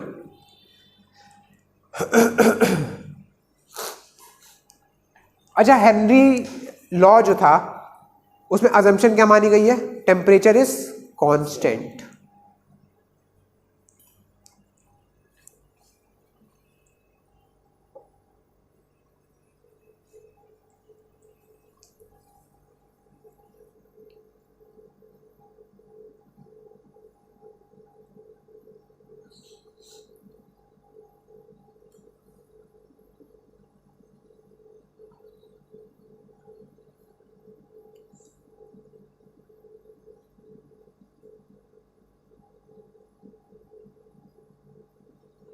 अभी आप में से कई लोग को ये बोरिंग लग रहा होगा, और ये बोरिंग है भी। इंटरेस्टिंग पार्ट के लिए वेट करें, क्योंकि जैसे ही हम लोग एक बार वेपर प्रेशर समझ लेंगे, फिर चारों प्रॉपर्टी समझने में बड़ा मजा आता है, बड़ा मजा आता है। क्योंकि वो चीज़ें ऐसी है जो हमने आँख से देख रखी है।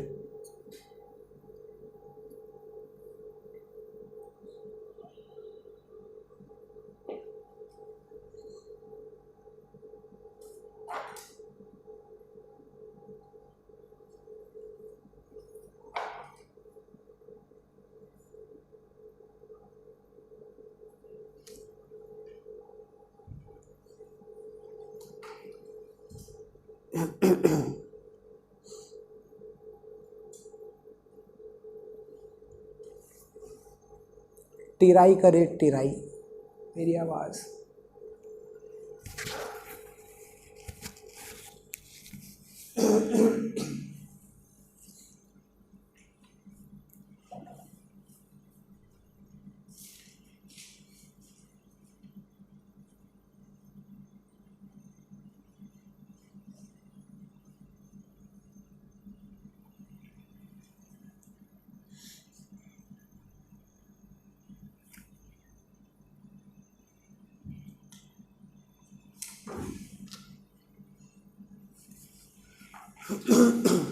ये किस चीज़ में खोला है? PDF व्यूअर है क्या है?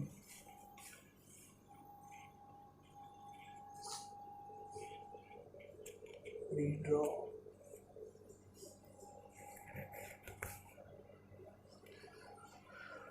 हाँ हाँ हाँ हाँ हाँ।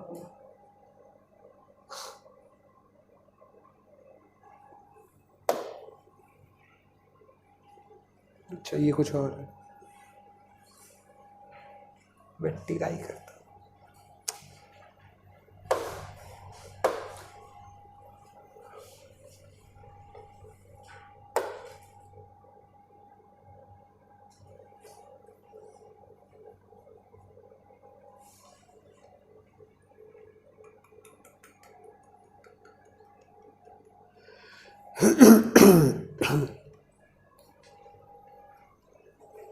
करिए करिए करिए।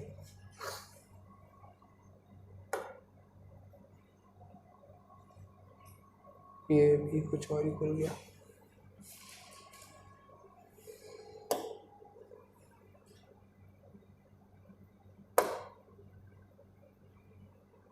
वापस ले चलो मुझे।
अगर मुझे इस क्वेश्चन को कहीं से कॉपी करना है तो मैं कर सकता हूँ क्या?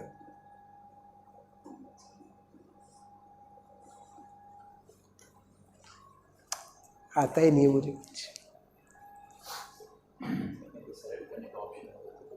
वही तब से मैं वही खोज रहा था यार, कुछ ऐसा है तो नहीं, मतलब सिलेक्ट करने का है तो आ गया। ये देखो सिलेक्ट ऑब्जेक्ट्स, इस पर क्लिक किया, कुछ नहीं आ रहा।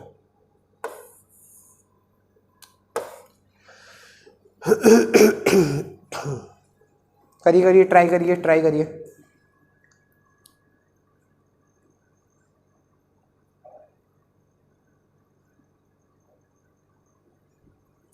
कुछ नहीं तो गिवन लिखिए, गिवन। जब कुछ नहीं सहारा देता, उसके आगे नहीं समझ में आ रहा, किया जाए? थोड़ा हाथ पैर और मारिए। मोल्स आ गया, गुड। कुछ भी प्रोग्रेस होनी चाहिए।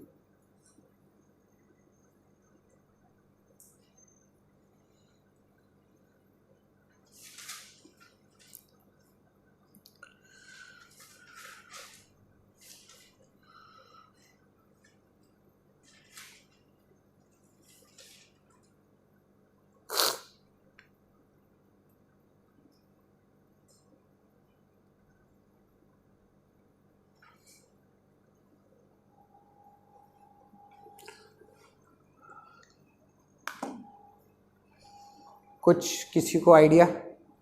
अच्छा ठीक है, चलिए आपके लिए मैं करता हूँ। ये मैं कहाँ पहुँच गई?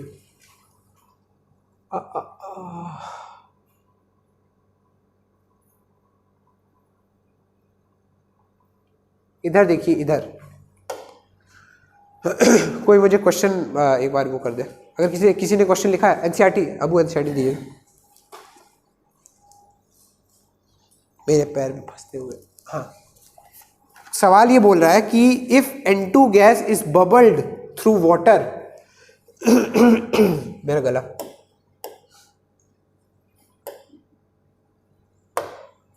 हाँ, N2 gas is bubbled through water at 293 kelvin, यानी कि टेम्परेचर दे रखा है भाई साहब 293 केल्विन। मैं गिवन लिख रहा हूं, सबसे पहले देखिए given. How many millimoles of N2 gas would dissolve in 1 litre of water. दे रहा है कि N2 गैस को हम बबल कर रहे हैं, मतलब हम ऊपर से डाल रहे हैं, हम प्रेशर एक्सर्ट कर रहे हैं, ऊपर से डाल रहे हैं इन 1 लीटर ऑफ वाटर। कितना वॉल्यूम है वाटर का? वॉल्यूम ऑफ वाटर कितना है भाई साहब? 1 लीटर है। अच्छा, assume that N2 exerts a partial pressure of 0.987 बार, यानी कि पार्शियल प्रेशर ऑफ N2 कितना है? 0.987 बार। ठीक ठीक ठीक ठीक। अच्छा, given that Henry's law constant for N2 at 293 Kelvin is this, यानी कि हमें KH की वैल्यू दे रखी है। KH की वैल्यू दे रखी है, कितनी दे रखी है? 76.48 किलो बार। अगर मैं इसको बार में कन्वर्ट करूं तो 76.48 इंटू 10 की पावर 3 बार, ये आएगा, ये आएगा। अच्छा, अब समझिए, अगर हम हेनरीज लॉ लगा दें, हेनरीज लॉ लगा दें फॉर N2, तो क्या आएगा? Partial pressure of N2 is equal to KH of N2, जो कि हमें दे रखा है, into mole fraction of N2, into mole fraction of N2, ये आएगा। अच्छा, क्या हमें पार्शियल प्रेशर ऑफ N2 दे रखा है? पार्शियल प्रेशर ऑफ N2 दे रखा है, KH ऑफ N2 दे रखा है, KH ऑफ N2 दे रखा है, दे रखा है। क्या हम इन दोनों को डिवाइड मार सकते हैं और मोल फ्रैक्शन ऑफ N2 निकाल सकते हैं? भाई मोल fraction of N2 will be, इधर देखिए, partial pressure of N2 upon KH of N2, क्या आएगा?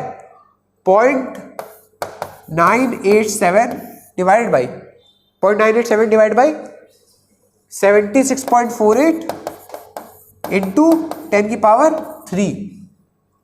अगर आपने ये निकाल लिया तो आपने क्या निकाल लिया है? मोल फ्रैक्शन ऑफ N2। क्या निकाला है?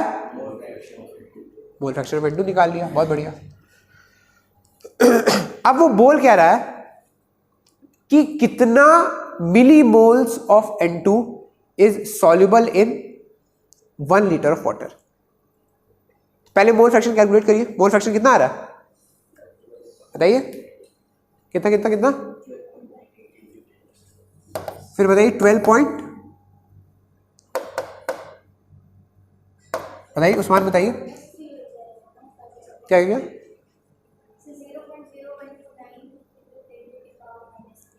0.0129 इंटू 10 की पावर -3। गुड। 0.987 डिवाइड बाय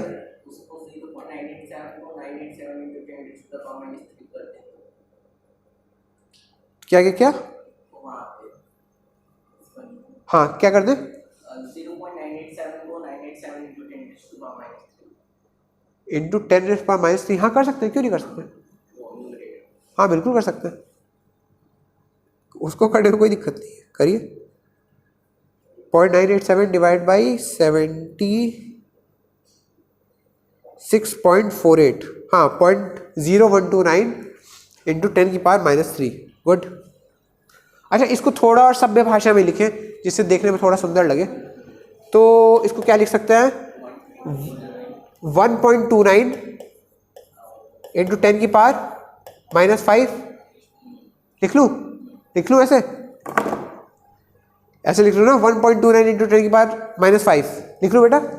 अच्छा देखिए, हमने अभी तक सिंपल हेनरी लॉ लगाया है। हमारे पास गिवन इंफॉर्मेशन थी। क्या क्या इंफॉर्मेशन थी? हमें टेम्परेचर दिया था कि किस टेम्परेचर पे ये सब काम हो रहा है, हमें वॉल्यूम ऑफ वाटर दिया हुआ है, हमें पार्शियल प्रेशर ऑफ N2 दिया हुआ है, पार्शियल प्रेशर ऑफ N2 दे रखा है, क्वेश्चन में दे रखा है, और हमें KH की वैल्यू दे रखी है।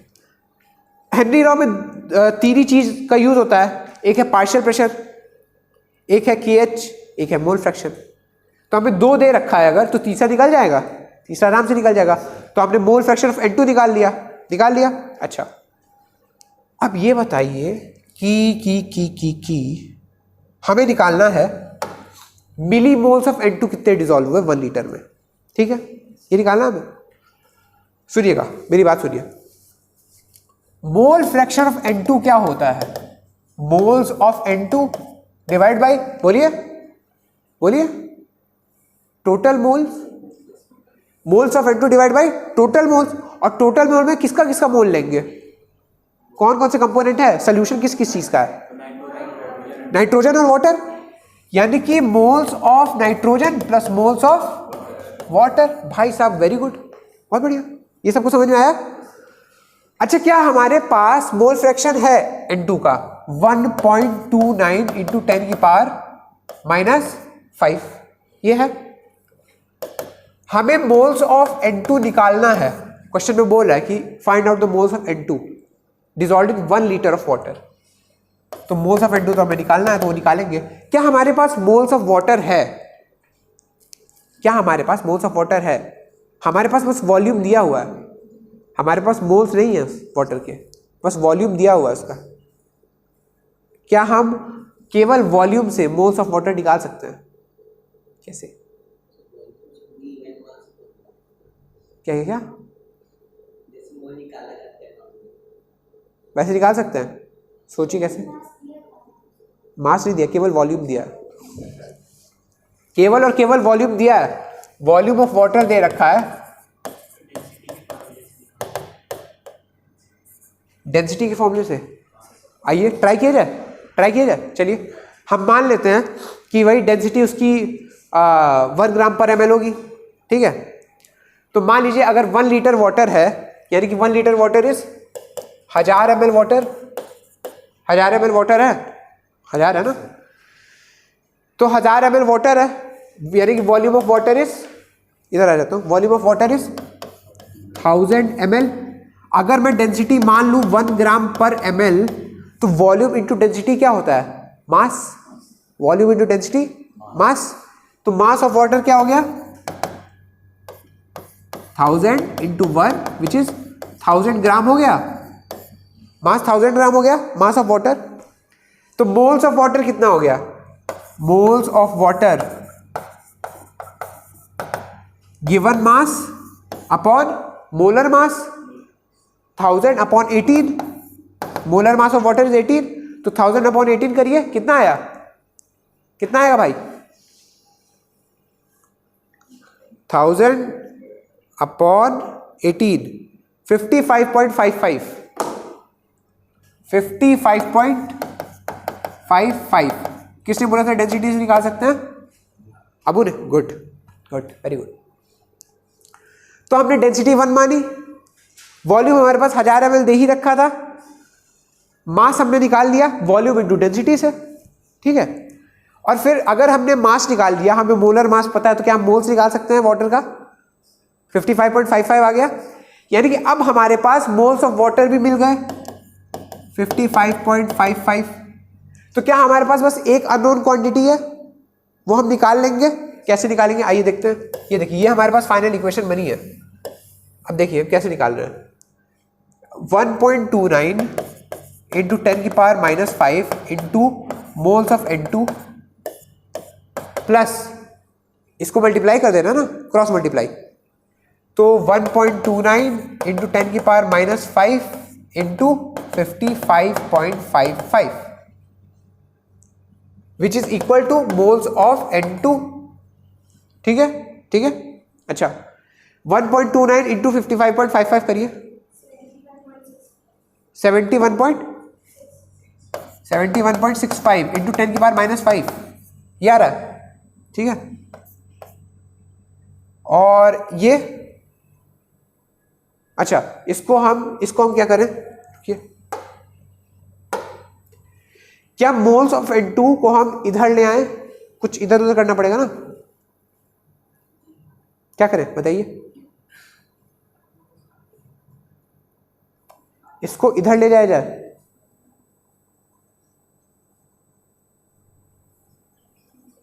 हाँ इसको इधर ले जाया जाए।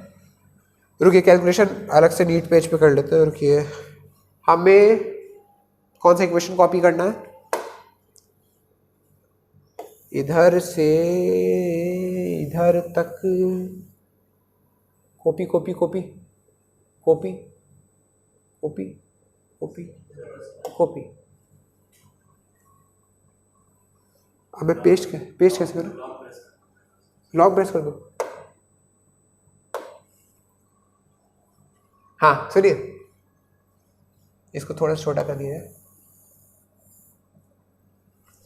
इसको इधर ले जाया जाए। हाँ सुनिए, हमारे पास ये फाइनल इक्वेशन बनी है। अब हमें N2 को सॉल्व करना है, N2 को, मोल्स ऑफ N2 को। क्या हम इसको इधर ले जाएं तो हमारा ऐसा हो जाएगा, moles of N2 minus 1.29 into 10⁻⁻5 into moles of N2, ये हो जाएगा moles of N2 into 1.29 into 10⁻⁻5 into moles of N2 is equal to 1.29 into 10⁻⁻5 into 55.5, जो कि बेटा ने बताया था क्या आ रहा है 71.65। आपका क्या नाम था बेटा, अश्विनी, अश्विनी था, ठीक है। 71.65 इंटू 10⁻�5, ठीक है। अब अगर मैं यहां से मोल्स ऑफ N2 कॉमन कर लूं, N2, तो वो हो जाएगा 1 minus 1.29 into 10⁻⁻5 which is 71.65 into 10⁻⁻5। अच्छा 1 से ये क्वांटिटी घटाओ तो क्या ऑलमोस्ट 1 ही आएगी, देख लो बहुत छोटी क्वांटिटी है ये। अगर मैं इसको लिखूं तो ये आएगी 1 माइनस 0.00001 है ना, सॉरी यही है ना, यही आएगी मेरे ख्याल से, 1 2 3 4 5, हाँ ठीक है।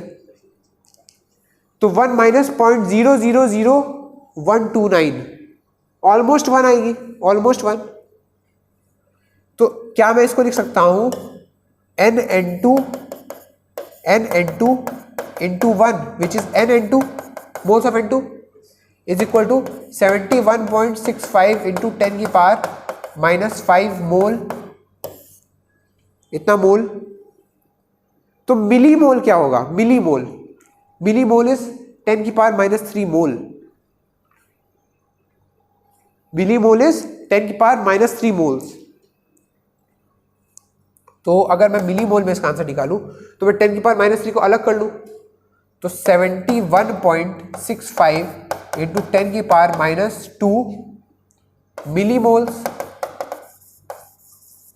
यही है ना, which is 0.7165 milli mole. Answer देखिए क्या आ रहा है, यही है, यही है पक्का,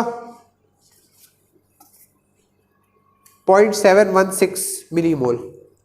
ठीक है, फिर से समझा दे रहा है इसको कैसे करना है। ठीक है, बुक लीजिए, वापस आइए, वापस आइए, वापस आइए। देखो बेटा, गिवन, इसीलिए सबसे पहले गिवन लिखना इंपॉर्टेंट होता है। मैंने अंधाधुंध क्वेश्चन स्टार्ट कर दिया गिवन लिखने के बाद, आंसर तक पहुंच गया ना। फिर भी गिवन लिखिए कि टेम्परेचर है 293 केल्विन, 293 केल्विन दिया हुआ है, वॉल्यूम ऑफ वाटर दिया हुआ है 1 लीटर दिया हुआ है, ये दिया है क्वेश्चन में। पार्शियल प्रेशर ऑफ नाइट्रोजन दिया हुआ है 0.987 बार, KH की वैल्यू दे रखी है 76.48 इंटू 10 की पावर 3 बार, ये दे रखा है। तो मैं हेनरी लॉ सबसे पहले अप्लाई करूंगा, और हेनरी लॉ क्या बोलता है? Partial pressure of any gas is equal to KH, यानी कि Henry law constant, into mole fraction of that gas. और एक और बात ध्यान रखिएगा कि partial pressure of the gas over the liquid surface is equal to KH into mole fraction of the gas dissolved in liquid. ये mole fraction जो है वो डिसॉल्व्ड गैस का है, और ये ऊपर वाली गैस का है, पार्शियल प्रेशर ऊपर वाली गैस का, और ये मोल फ्रैक्शन डिसॉल्व्ड गैस का है, क्योंकि ये सल्यूट के लिए ले रहे हैं। सल्यूट तो हमेशा डिसॉल्व ही होता है ना। अब क्या मैं पार्शियल प्रेशर ऑफ नाइट्रोजन निकाल लूंगा? ये मेरे को ये वैल्यू दे रखी है, ये वैल्यू दे रखी है, तो मैं पार्शियल प्रेशर निकाल लूंगा Pn2 अपॉन KHn2 से, 0.987 अपॉन 76.48 इंटू 10 की पावर 3 से, ये इतनी बड़ी वैल्यू आ जाएगी 1.29 इंटू 10 की पावर -5। ये आ गया partial pressure of N2। Partial pressure बोला, मोल फ्रैक्शन ऑफ N2 आ गया। मोल फ्रैक्शन ऑफ N2 क्या होता है? Moles of N2 divide by total mole. और कितने कंपोनेंट है सोल्यूशन में? 2 कंपोनेंट, नाइट्रोजन और वाटर। तो moles of N2 divide bye moles of nitrogen plus moles of water. क्या हमें मोल्स ऑफ नाइट्रोजन दिया गया है? नहीं, वो हमें फाइंड आउट करना है। मोल्स ऑफ वाटर हमें दिया गया है? शायद। मोल्स ऑफ वाटर हमें शायद दिया गया है, क्योंकि वॉल्यूम तो दिया गया है 1 लीटर। फिर अबू ने हमें बताया कि डेंसिटी अगर हम 1 मान लें तो हम इसके मोल्स कैलकुलेट कर सकते हैं। अगर हम डेंसिटी 1 मान लें तो वॉल्यूम 1000 ml हो जाएगा।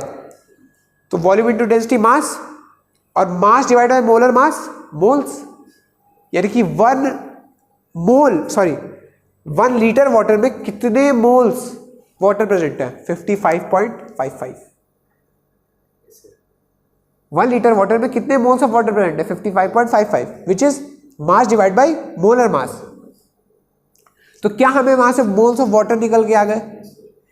मोल्स ऑफ वाटर निकल के आ गया, हमें मोल फ्रैक्शन पता ही है, तो हमारे पास केवल एक अननोन बचा जो हमें कैलकुलेट करना है। फिर वो हम गणित लगा के सॉल्व कर लिए। समझ में आया कैसे सॉल्व हो रहा है? पक्की बात है, नोट कर लीजिए जल्दी से। अगर किसी ने नोट नहीं किया तो नोट कर लीजिए। छापने से अच्छा है समझ के करें। मैं आप फिर से लगा दे रहा हूं, पर छापने से अच्छा समझ के करिएगा, और जहां ना समझ में आए वहां पूछ लीजिएगा। ऐसे क्वेश्चंस आते हैं एग्जाम्स में।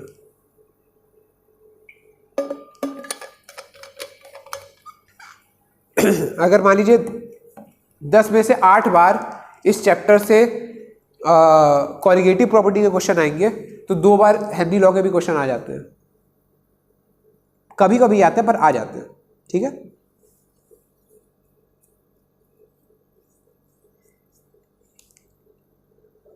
आदित्य बेटा समझ में आया?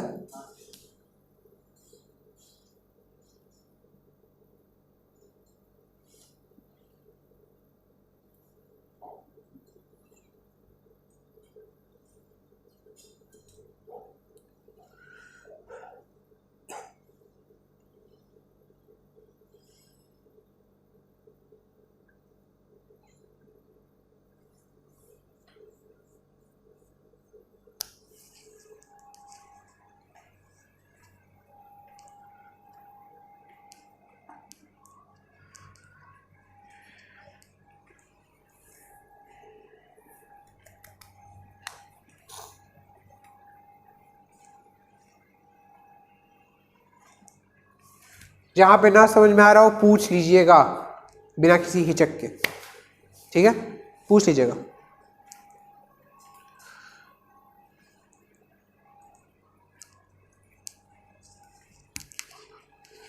क्योंकि थोड़ा सा ये बोरिंग पार्ट है, कॉम्प्लिकेटेड भी है थोड़ा सा, लिटिल लिटिल।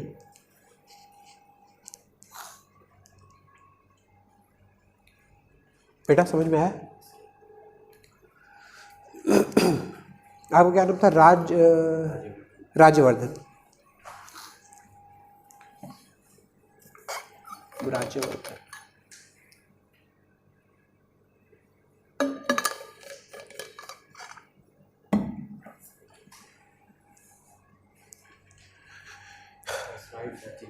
अच्छा राइट चेंज कर दो।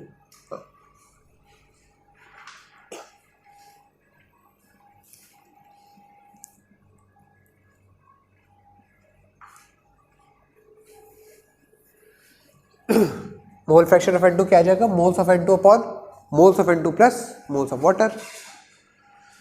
फिर बाकी सारी चीजें हमें दे रखी हैं, हम निकाल लेंगे।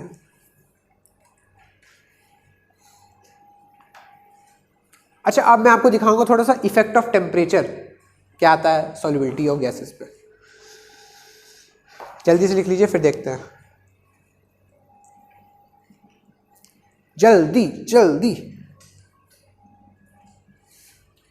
पाठ खत्म किया जाए यार आज, मेरे को पढ़ाने में बोरियत फील हो रही है इसको।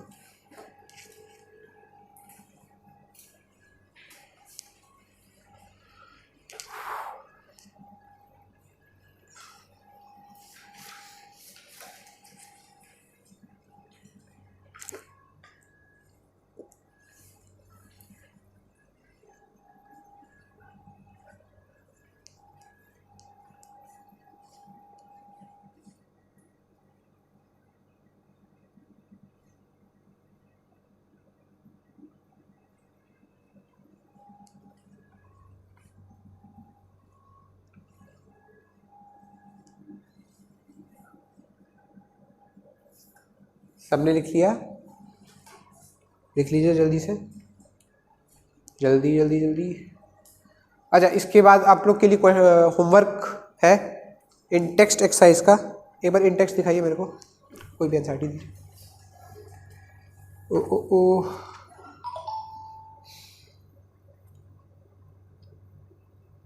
अच्छा 1.1 से लेके 1.5 ये इधर तक तो मैंने करा दिया था।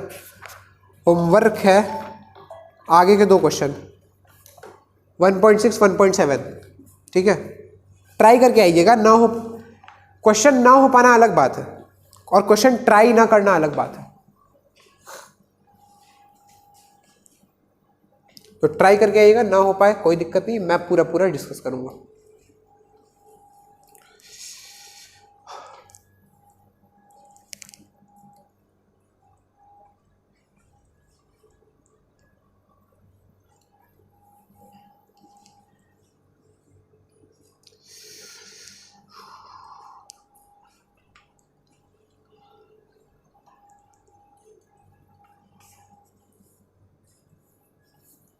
खत्म किया जाए यार इसको, वेपर प्रेशर पढ़ाने का मन कर रहा है मेरा।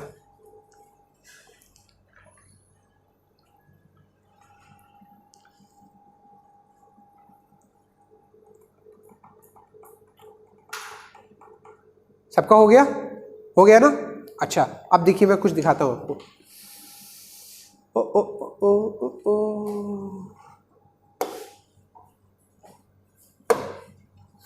अच्छा देखिएगा, ये क्या खुल गया, आ जाओ भाई।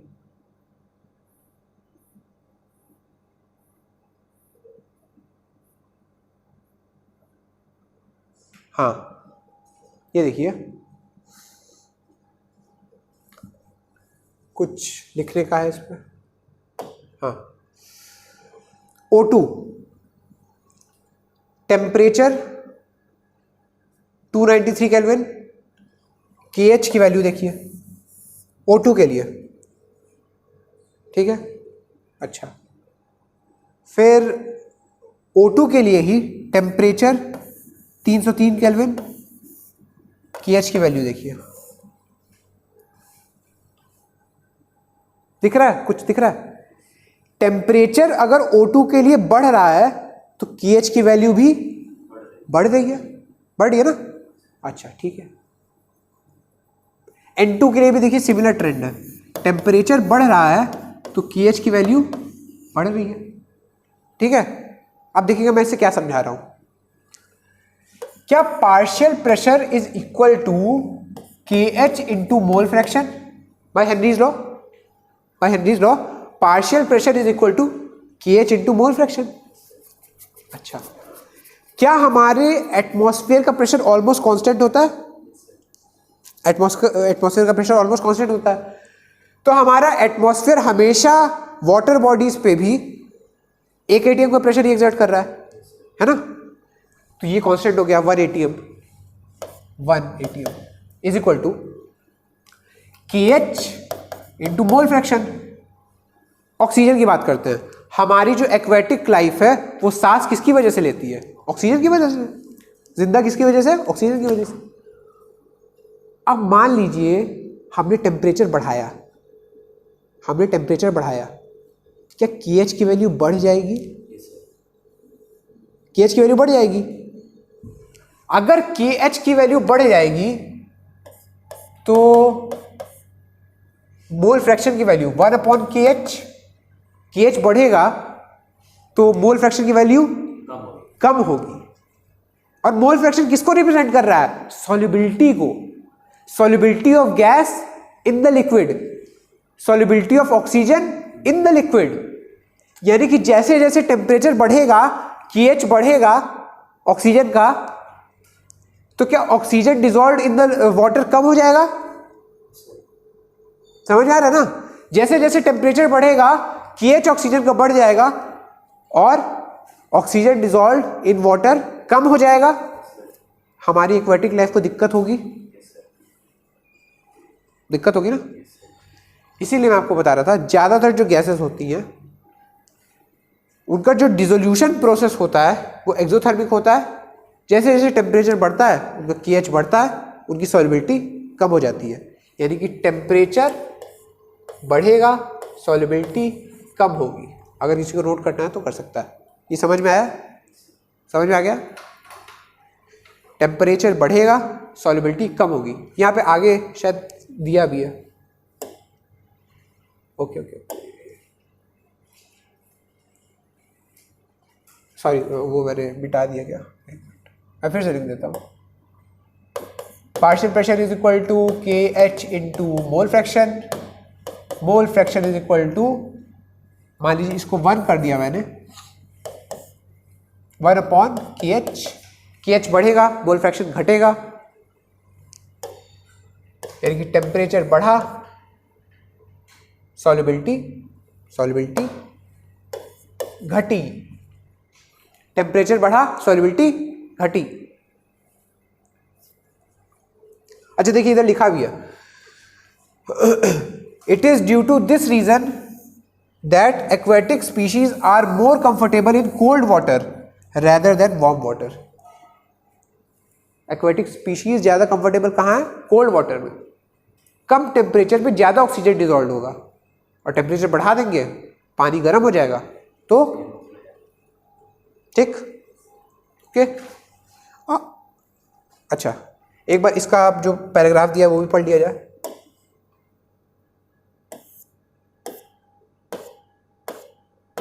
एक बार एप्लीकेशन पे भी नजर मार लेंगे अभी। Effect of temperature, solubility of gases in liquids decrease with the rise in temperature, जैसा कि अभी हमने डिस्कस किया, solubility of gases in liquid decrease with the rise in temperature. When dissolved, the gas molecules are present in liquid phase and the process of dissolution can be considered similar to the condensation and heat is evolved. यानी कि process of dissolution कैसा है, exothermic in nature, heat is evolved दे रहा है, heat is evolve, evolve का मतलब क्या है, हीट निकल रही है, जब हीट निकलती है तो प्रोसेस एक्सोथर्मिक होता है। We have learned in the last section that dissolution process involves dynamic equilibrium, जो इक्विलिब्रियम हमने वहां पे लिखा था, सल्यूट प्लस सॉल्वेंट, ये वाला इक्विलिब्रियम था ना, डिसोल्यूशन क्रिस्टलाइजेशन, ठीक है, यहाँ पे सोल्यूशन, उसी को फैंसी शब्द से लिख दिया जाता है, involves dynamic equilibrium and thus must follow Lee Chatelier's principle. As dissolution, बढ़िया लाइन सुनिएगा, as dissolution is exothermic process, the solubility should decrease with increase in temperature. क्योंकि डिसोल्यूशन एक्सोथर्मिक प्रोसेस है, ये हमने पहले भी पढ़ लिया, अभी सॉलिड वाले में भी डिसोल्यूशन एक्सोथर्मिक प्रोसेस है, यानी कि डेल्टा एच लेस देन 0, तो हम जैसे जैसे टेम्परेचर बढ़ाएंगे सॉल्युबिलिटी, ठीक है, पक्की बात। अच्छा, अब देखिए, अब मैं एक और छोटी सी चीज आपको बताऊंगा, 2-3 मिनट बस मेरे साथ बने रहिएगा। एक कॉन्सेप्ट होता है like dissolves like, like dissolves like, concept क्या है भाई,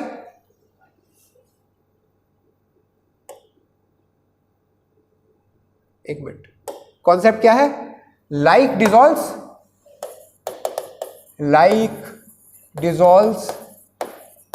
लाइक। अच्छा, अब सुनिए, होता क्या है कि अगर हम पानी में नमक मिलाएं या चीनी मिलाएं तो क्या वो सॉल्युबल हो जाता है, डिसॉल्व हो जाता है, ओके, हो जाता है। पर क्या हम अगर पानी में बेंजीन मिलाएं, एंथ्रासीन मिलाएं या कोई ऐसी चीज मिलाएं जो कि नॉन पोलर हो, मिट्टी मिला दे, मिट्टी डिसॉल्व हो जाती है, नहीं होती है, क्योंकि ये नॉन पोलर सब्सटेंसेस हैं, बेंजीन हो गया, एंथ्रासीन हो गया, मिट्टी हो गई, ये नॉन पोलर सब्सटेंसेस हैं, जबकि नमक, चीनी, ये सब पोलर सब्सटेंसेस हैं, polar substances, NaCl polar substance, sugar polar substance. अब कॉन्सेप्ट यह है कि जैसा सॉल्वेंट होगा, जो सॉल्वेंट का नेचर होगा और जो सल्यूट का नेचर होगा, अगर वो सिमिलर है तब तो वो डिसॉल्व कर जाएंगे। अगर सॉल्वेंट का नेचर भी पोलर है, सल्यूट का नेचर भी पोलर है, तो polar will dissolve in polar, but non polar will not dissolve in polar. अगर हमारा सल्यूट नॉन पोलर है, सॉल्वेंट पोलर है, तो वो दोनों आपस में डिसॉल्व नहीं हो पाएंगे। जैसे यही बेंजीन हो गया, एंथ्रासीन हो गया, ये सब किसी नॉन पोलर सॉल्वेंट में डिसॉल्व हो जाएंगे, किसी नॉन पोलर सॉल्वेंट में ये डिसॉल्व हो जाएंगे, पर उस नॉन पोलर सॉल्वेंट में नमक और चीनी डिसॉल्व नहीं हो पाएगा, उस नॉन पोलर सॉल्वेंट में नमक और चीनी डिसॉल्व नहीं हो पाएगा, क्योंकि ये कैसे सॉल्वेंट है, कैसे सल्यूट है, पोलर सल्यूट है।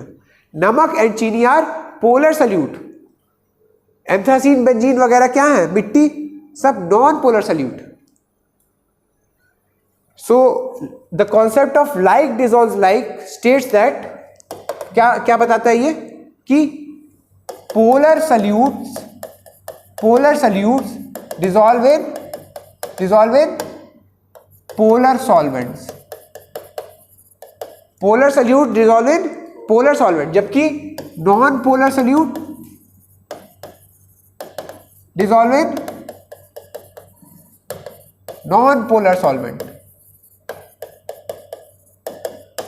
Polar solute dissolve in polar solvent, जबकि non polar solute dissolve in non polar solvent. समझ में आया, ठीक है। और ये क्यों होता है? क्योंकि सल्यूट और सॉल्वेंट को डिसॉल्व होने के लिए सिमिलर टाइप के फोर्सेस की जरूरत पड़ती है। सिमिलर टाइप के फोर्सेस, जब दोनों में पोलर फोर्सेस एक्ट कर रहे हैं, वो सिमिलर टाइप के फोर्सेस हैं, डिसॉल्व हो जाएगा। पर अगर एक में पोलर एक्ट कर रहा है, एक में नॉन पोलर फोर्स एक्ट कर रहा है, डिसॉल्व नहीं होगा। ठीक है, इसी के साथ पूरा सॉल्युबिलिटी वाला पार्ट इति समाप्त, खत्म। अब अगले टर्म से जब हम लोग मिलेंगे तो हम लोग पढ़ेंगे vapour pressure of a solution. क्या पढ़ेंगे? Vapour pressure of a solution. और उससे बहुत ही आगे के इंटरेस्टिंग पार्ट की मतलब कहानी शुरू हो जाएगी। वेपर प्रेशर ऑफ सॉल्यूशन में मजा आता है, बहुत मजा। ठीक है, तो समाप्त किया जाए या अभी कंटिन्यू करने का मन है? समाप्त समाप्त समाप्त, ठीक है, चलिए आज के लिए इतना ही।